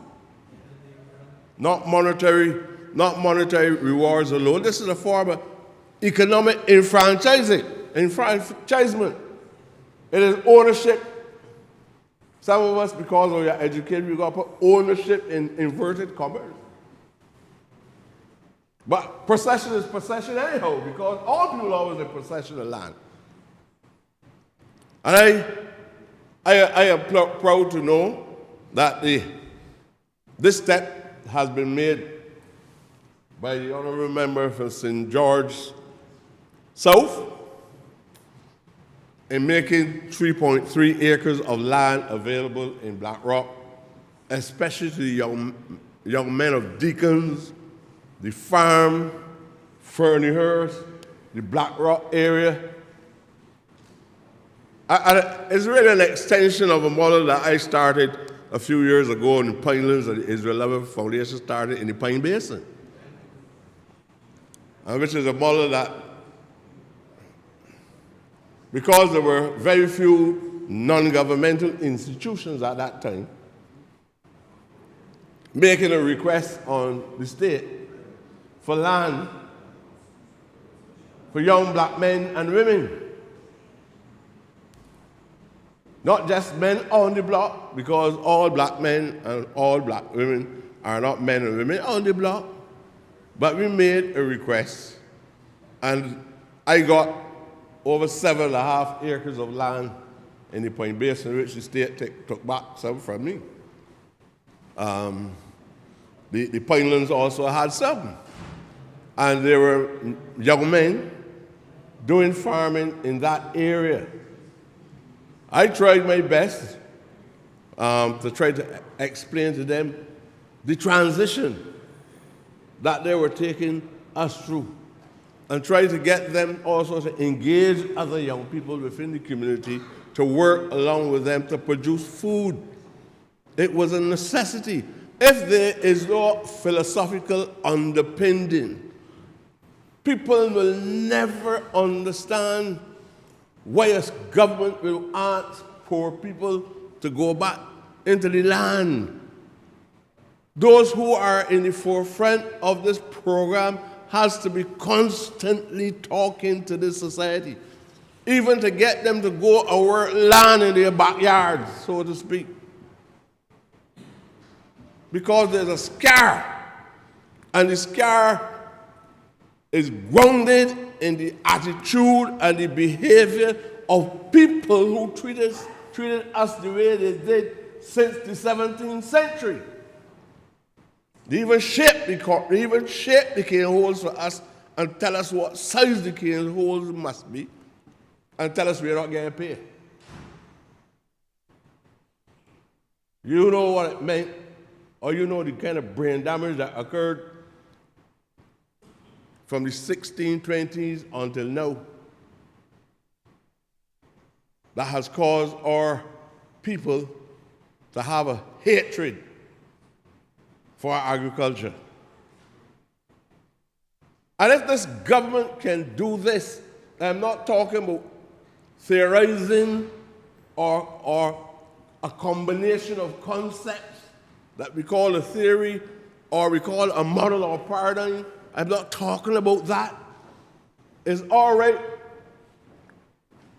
to be in a state of glee over great ideas. But when you're ready to implement the ideas, there are a lot of obstacles. But we've got to find ways of getting around the obstacles or pushing the obstacles out of the way. Because if we purport to have a clear vision of what we want to achieve, and this is not, and that's why I say it is not just what we conceptualize, it didn't come from the top. It came from the people's experience in a state of crisis. And the government was elected because the government is supposed to represent the interests of the people, the vast majority, all too, but some people, they want no representation. They want to dictate to government how we should go in agriculture too. They believe that the model that they created in an inhumane environment created by them is a fixed model that must be applied universally. So they apply it to Barbados alone, they apply it to the Caribbean, Latin America, North America, the African continent, Asia. They feel that this is the only model. You are now coming up against these people who already raped the lands and raped the people too. And then you have power, and you want to come up with something new. So the minister, look, we've got to be able to appreciate not only what we're doing, you've got to be able to appreciate what the minister, not only what the Minister of Housing is doing today, but you have to be able to understand what a Minister of Agriculture is coming up against. He doesn't tell me anything. I don't have privilege to any social environment or any formal environment to hear the challenges, but I know it can't be easy. Because a number of non-black people in this country don't believe that no black man can be an agriculture minister. Because you don't know how to treat people bad. You come from a heritage where they used to pay people to work. And we murder people every day and never face a law court yet. You put all the restraints on land. Look, apart from agricultural land, this is fishing too. This is blue economy too. You got people building places all up on the beaches in Barbados and the boy can't move them. Why you would want to put us back in the hands of those people to take charge of things? You got a man up in Bay Street.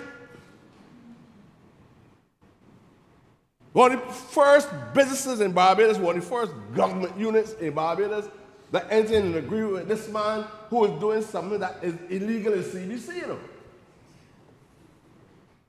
You got these things happening. I suspect that I'm a victim of his power. Can't say it's true, but I suspect so. And the Minister of Agriculture has to understand from time to time in an effort to make this transition, or as my friend who spoke before me said, this transformation, they're moving us out of poverty. You're going to come up against these encumbrances in this country. So I know that it is not a discussion if you want to continue business as usual, that would even cause a man who called himself a journalist to write anything in the newspaper tomorrow morning, because you can't understand it. That's what we say, you got to explain. This is a revolution. This is a social revolution. and the honorable member from St. Michael's Central. It's an economic revolution. And if you achieve it, it's a political revolution. It sounds good. It's noble. It is worthy of achieving. But don't believe that you're going to make any fundamental changes in this parliament, shifting wealth or possession to your own people without opposition. If I was part of that hegemonic type, I would fight you too, because you're taking from me what I stole over a number of years. I want the Minister of Agriculture to know he has my full support. However light that way is, I'm going to help you to make a pound. I will do that. I will hope that I can help young men in the farm. You might not believe in cosmic forces. The representative today made one of the strongest, smoothest, and clearest presentation because it was in his heart. He might not even know why he was so clear. He was representing the people from whom he sprung. Farm, Deacons, Ferniehurst, Black Rock, all around that area. So he's talked from his heart. He didn't have a script. And God can take care of him. Because he's doing what is right. And there'll come a time in our lives, not that you don't support party or government, but you support human beings and you give priority to your own. You give priority to your own. Or nobody else is going to give you any special treatment. You have to, some might say, man, I believe in what Prescott is saying, but I am not going to say that because I'm likely to be a victim too. But it is true. Nobody can't take it from you if you conceal it. But make sure you act within a specific trajectory in trying to achieve the goals to transform the lives of your own people. This government has always been successful when it seeks to transform the lives of the poor. I understand this whole thing about aquaponics and hydroponics and chickens and pigs. I understand all these things too, Well, anybody that understand that, something going wrong with the brain. So I understand the minister will tell you, look, we're going to give you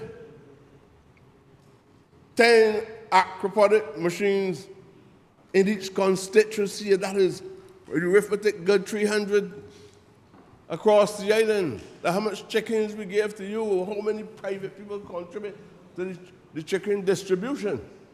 I respect those who give a little, because some don't give anything at all. Some don't give anything at all. And when the government asks a man who extract wealth from Barbados, from a family that had money and wealth from exploitation and abuse for over 400 years, they make all kind of excuses, and if they give a little, it's an investment. I really deplore that kind of behavior. I don't know if it's because it's a small dependent state. I don't know if it's because it's a small dependent state, and when these people are ready, they can run away. Because they ran away to Australia in the 1960s. And when they're ready, they run back to England. After The few that's paying wages now is underpay everybody. They're interested in that wage increment. They don't even want to get tools if you're working with them. But I got people who stand on if you want to work, bring your own tools. You're living in a country that is, in a practical way, underdeveloped. And you have people say, you want a job and you only got tools. You don't go to school, man. You ain't even got money when you get up in the morning to get breakfast. You do a good CV, and you go out on the road, put on your best shirt, because your brother or your sister or somebody buy the shirt for you early in the morning. And the job that you're going to do ain't even deserve clothes. So I want the minister to understand, because I'm not saying I know everything, but I want the minister to understand, or both ministers who are relevant to this specific bill, how it would function, what structures we need to put in place. Are the structures working well? Are the functions functioning well? Can we reach the goals and the objectives that we set about to reach? And study what are the challenges. But if you give people land, we know we're going to get an irrigation. We're going to make plows available to them. Tools and this is what the state is doing. The state is setting an example. Setting an example of how do you treat people. When we have been fighting from being not a human being to becoming a subhuman being, and now you're going to get to they're going to be 3 fish. They're going to get about 8 people to become one human being. All these kind of, you can imagine that I got people on the face of the earth that sit down and study that and claim they got intelligence. Huh? You cannot vote in parts of the United States of America at all. They had the right. Here the same thing too. Don't mind what you see written in the law. You got things written in the Constitution about land. And somebody could go occupy the beach. You ain't caring nothing about town planning. This is an indifferent man. You ain't caring about town planning. You ain't caring about who is prime minister. You ain't caring nothing about who is minister of housing and lands. And we sitting down here, big men and women, and we can't change that.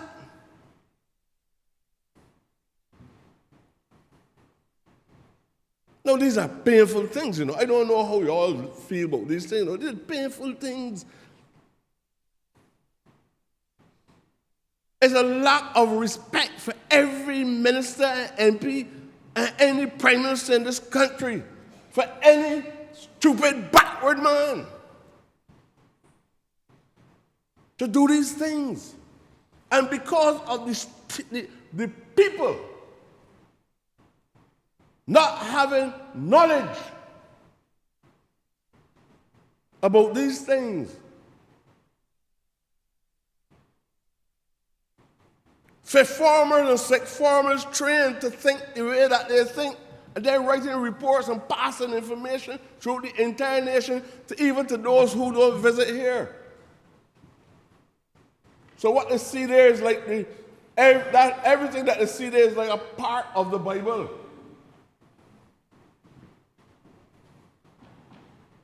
And these people doing as they like. You have to talk not only about Surinamese chickens coming from Guyana,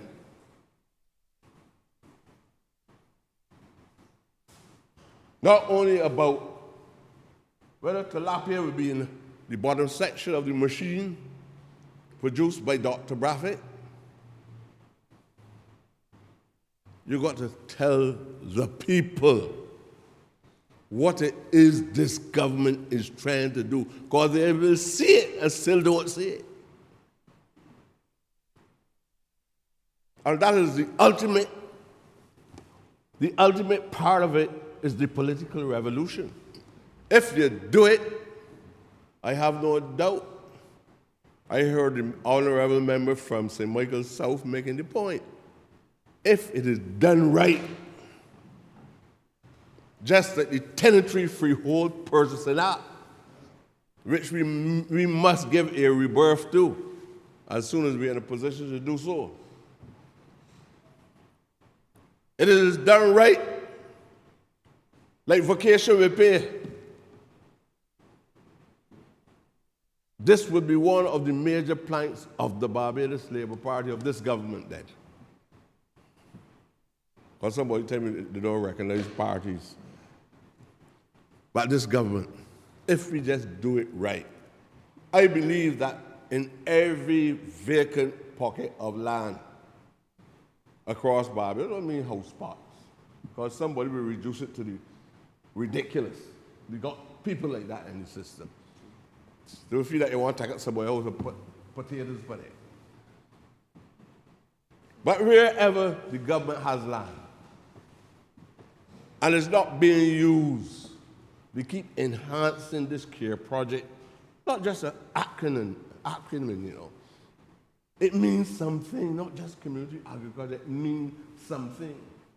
The acronym says so much, even outside of agriculture, it's about care. It's about people.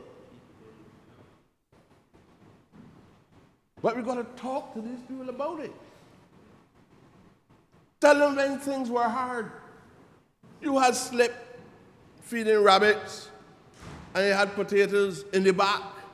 You had no natural gas. You had 2 iron bars and some ceramic blocks. And you used to put the bars across it and put on a pot. And suddenly the pot had no cover. And a good wood fire. And when you get big, you put on you use some coals. And why we did that? Not because we were backward.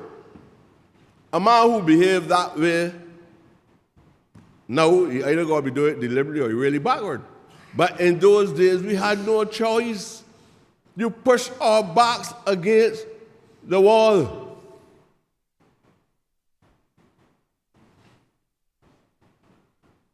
We must do better. Don't care how hard life is. Look, we kind of circumvent all the blockages in terms of concepts. But the implementation is what I really would love to see become successful. And it starts all here with the Minister of Housing and Lands making that land available. But I know we have other lands available as well, and I would like to see the state transfer some of that land in the hands. Look, who can rent it, get them a license, but let them use it. I hear about 10-cent license and all before. You don't hear what that is all about? Hey, lawyers got papers and say, pay 10 cents a year. And you can have this land, work up peppercorn, something, right? They got land, wasteland. And in the meantime, people will be happy to work the land as long as they know that the state can't behave like the plantation owner. The state in the form of the parliamentary representatives, because the state got many different definitions, but the state in terms of the parliamentary representatives, we must, all that Clico land, run about in bush, and then you quarrel about Cowitch. Then you're calling the Ministry of the Environment. You're calling the Ministry of Agriculture. The land is there all the time in the hands of the state. Lend the land to people who are willing to work it. If it is Rastafari, lend the Rastafari the land. If it is Muslims, lend them the land.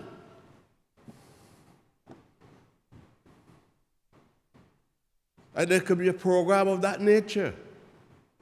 Because some of the lands that we're actually allowing young men to use now,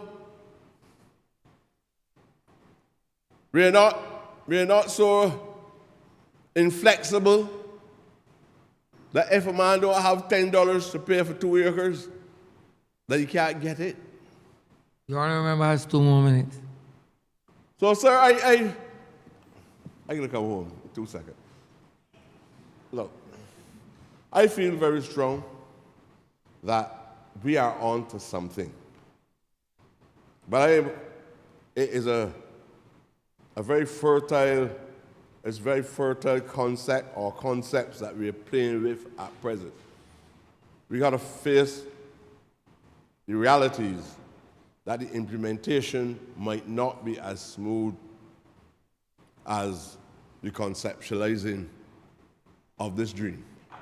I strongly believe, sir, that this is an underestimated social program, an economic program.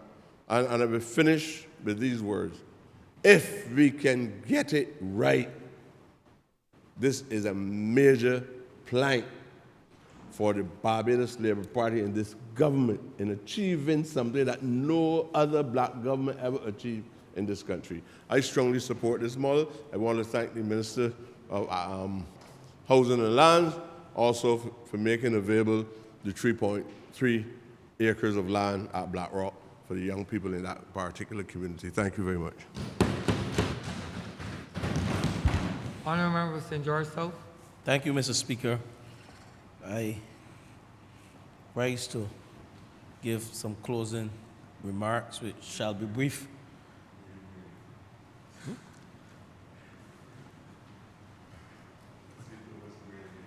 Oh, the member for St. Michael East.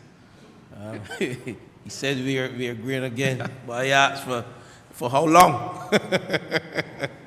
But at least we are agreeing today. You know, a good gentleman who represents the people exceptionally well. But I want to recognize him as the chairman of this Project CARE project. This land will be vested in BADMC, but of course, the member for St. Michael East, along with the member for St. Philip South, they both have responsibility for the execution to ensure that all the policy guidelines are indeed in place. And I know the good member for St. Michael East, as chairman of Project CARE, will do nothing less than to support working class people as they seek to build out the agricultural sector within that lovely constituency of St. Michael Northwest. But Mr. Speaker, I heard the comments, and indeed the comments accentuate and underscore and highlight the importance of agriculture to our society. And indeed, the provision of land to allow the average man to farm, to provide for himself, to improve his self-esteem. And I heard the member for the city who echoed the words of respect, to allow persons to become self-actualized, to fulfill their dream. And it is projects such as these that would indeed provide that impetus so that the average man can indeed not only get off the block, because as the member for St. Michael East mentioned, this is not only about persons on the block. While we would like every single block to have a project that indeed that can benefit them and their families and turn to social and wholesome activities and to allow Barbados to remain a good place to live, work, do business, and raise a family. And that is what we aim to do as we enter these chambers, to provide the necessary policy guidelines, bills coming through Parliament, resolutions coming through Parliament to benefit the citizens of this country. And not only to benefit us in here. It is not about us in here. And the member for St. Michael South always echoed these words, this slogan, people before politics. So we focus on our people, and that is why we are here with this resolution, because this is people-centered, focusing on our people, self-actualization, empowerment, enfranchisement of our people. Those are the words that we can use to describe this resolution today. But, Mr. Speaker, while I was on my feet earlier today, I mentioned the whole aspect of wastage of food worldwide. And I just wanted to end off with the stats from the FAO that estimate that food loss and wastage costs the global economy at least US $2.6 trillion annually.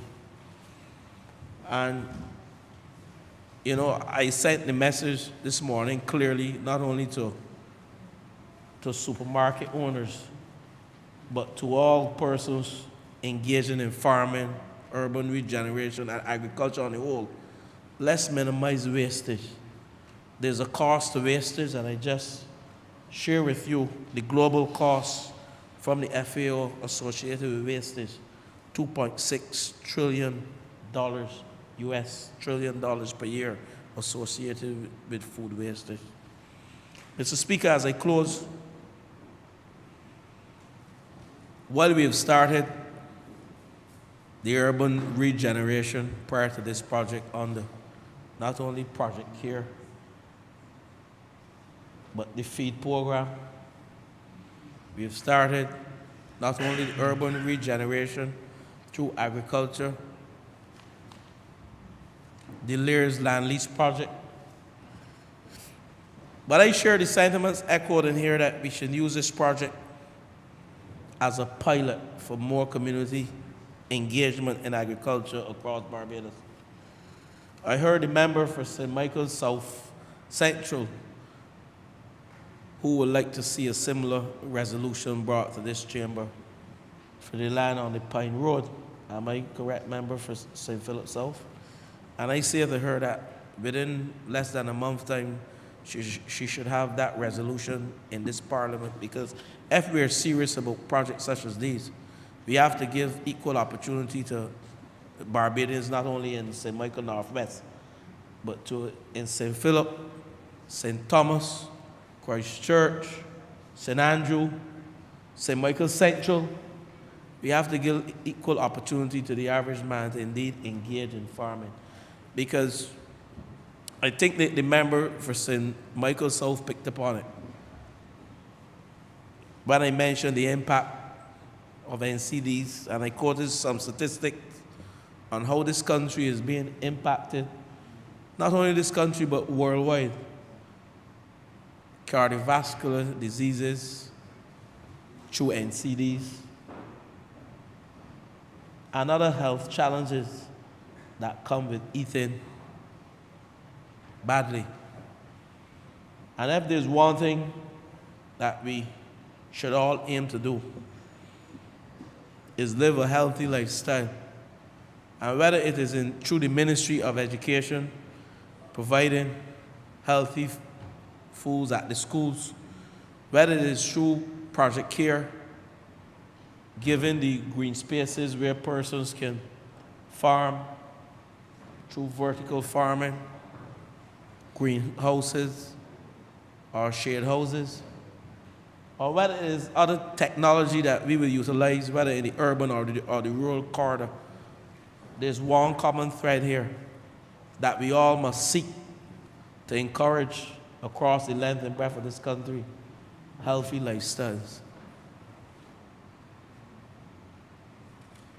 But as I close, Mr. Speaker, my final comment will go to the young men and the young women in the community of Deacons that I frequent at times, those in Black Rock, where this land will be made available. We have come to this parliament to vest 3.35 acres of land in the community groups within Deacon. And I know that the member for St. Michael Northwest is actively involved in this project. It was his brainchild, and I want to thank you, member. But I echo the sentiments as I close here.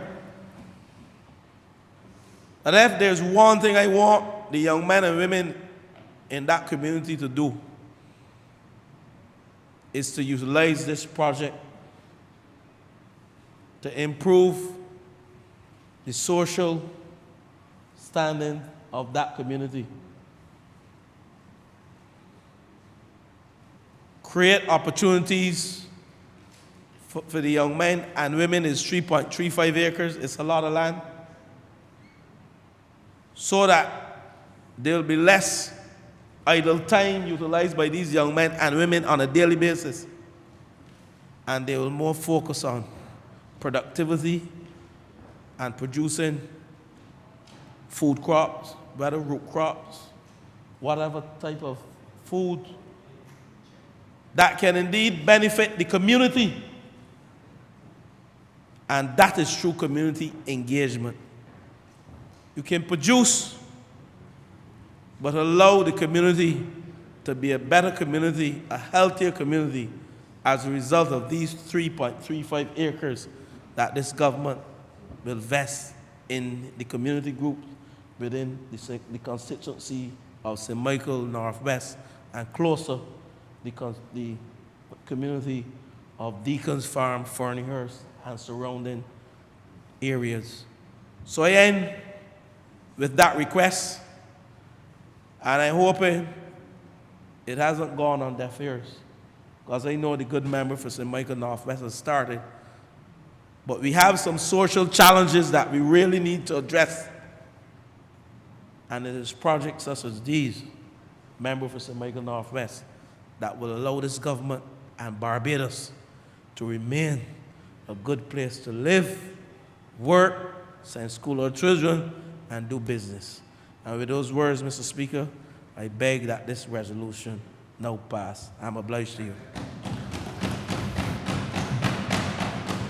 The question is that this resolution do now pass.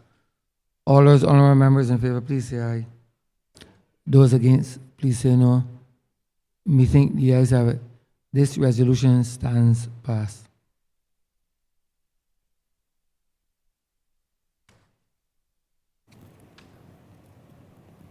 The Committee of Government notices, sir.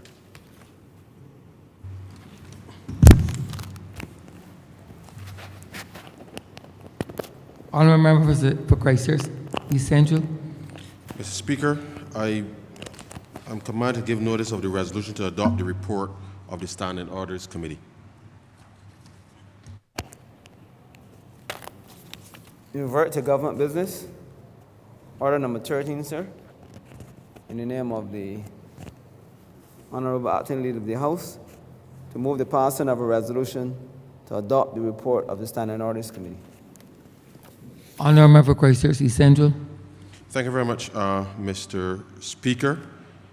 Members will be aware of the standing committees to be established, and I now wish to nominate the following members.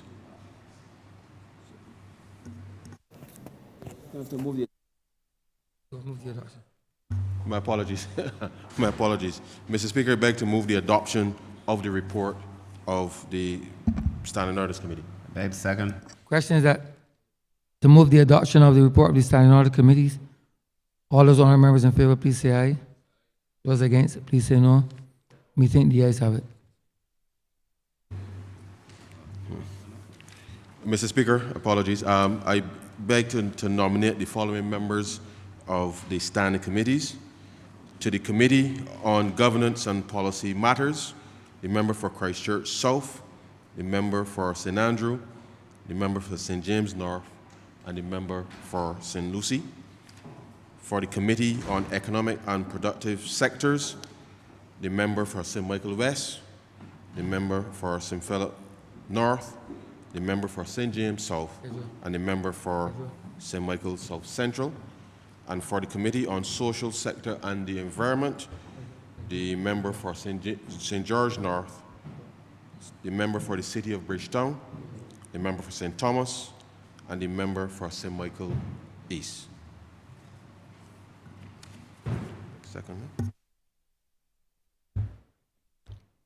The question is that the aforementioned members be nominated to the respective standing committees.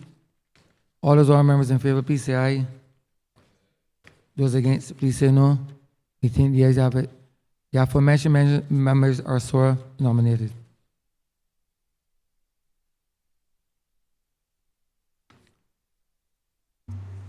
All member for Christchurch East Central. Yes, with that, Mr. Speaker, we've come to the end of today's session, and so I beg to move that the House be adjourned until Tuesday, the 9th of May at 10 o'clock in the forenoon. Beg to second. The question that this honorable chamber be adjourned until Tuesday, the 2nd day of May 2023 at 10 a.m. in the forenoon. All those honorable members in favor, please say aye. Those against, please say no. Meeting, the ayes have it. This honorable chamber stands adjourned until Tuesday, the 9th day of May 2023 at 10 a.m. in the forenoon.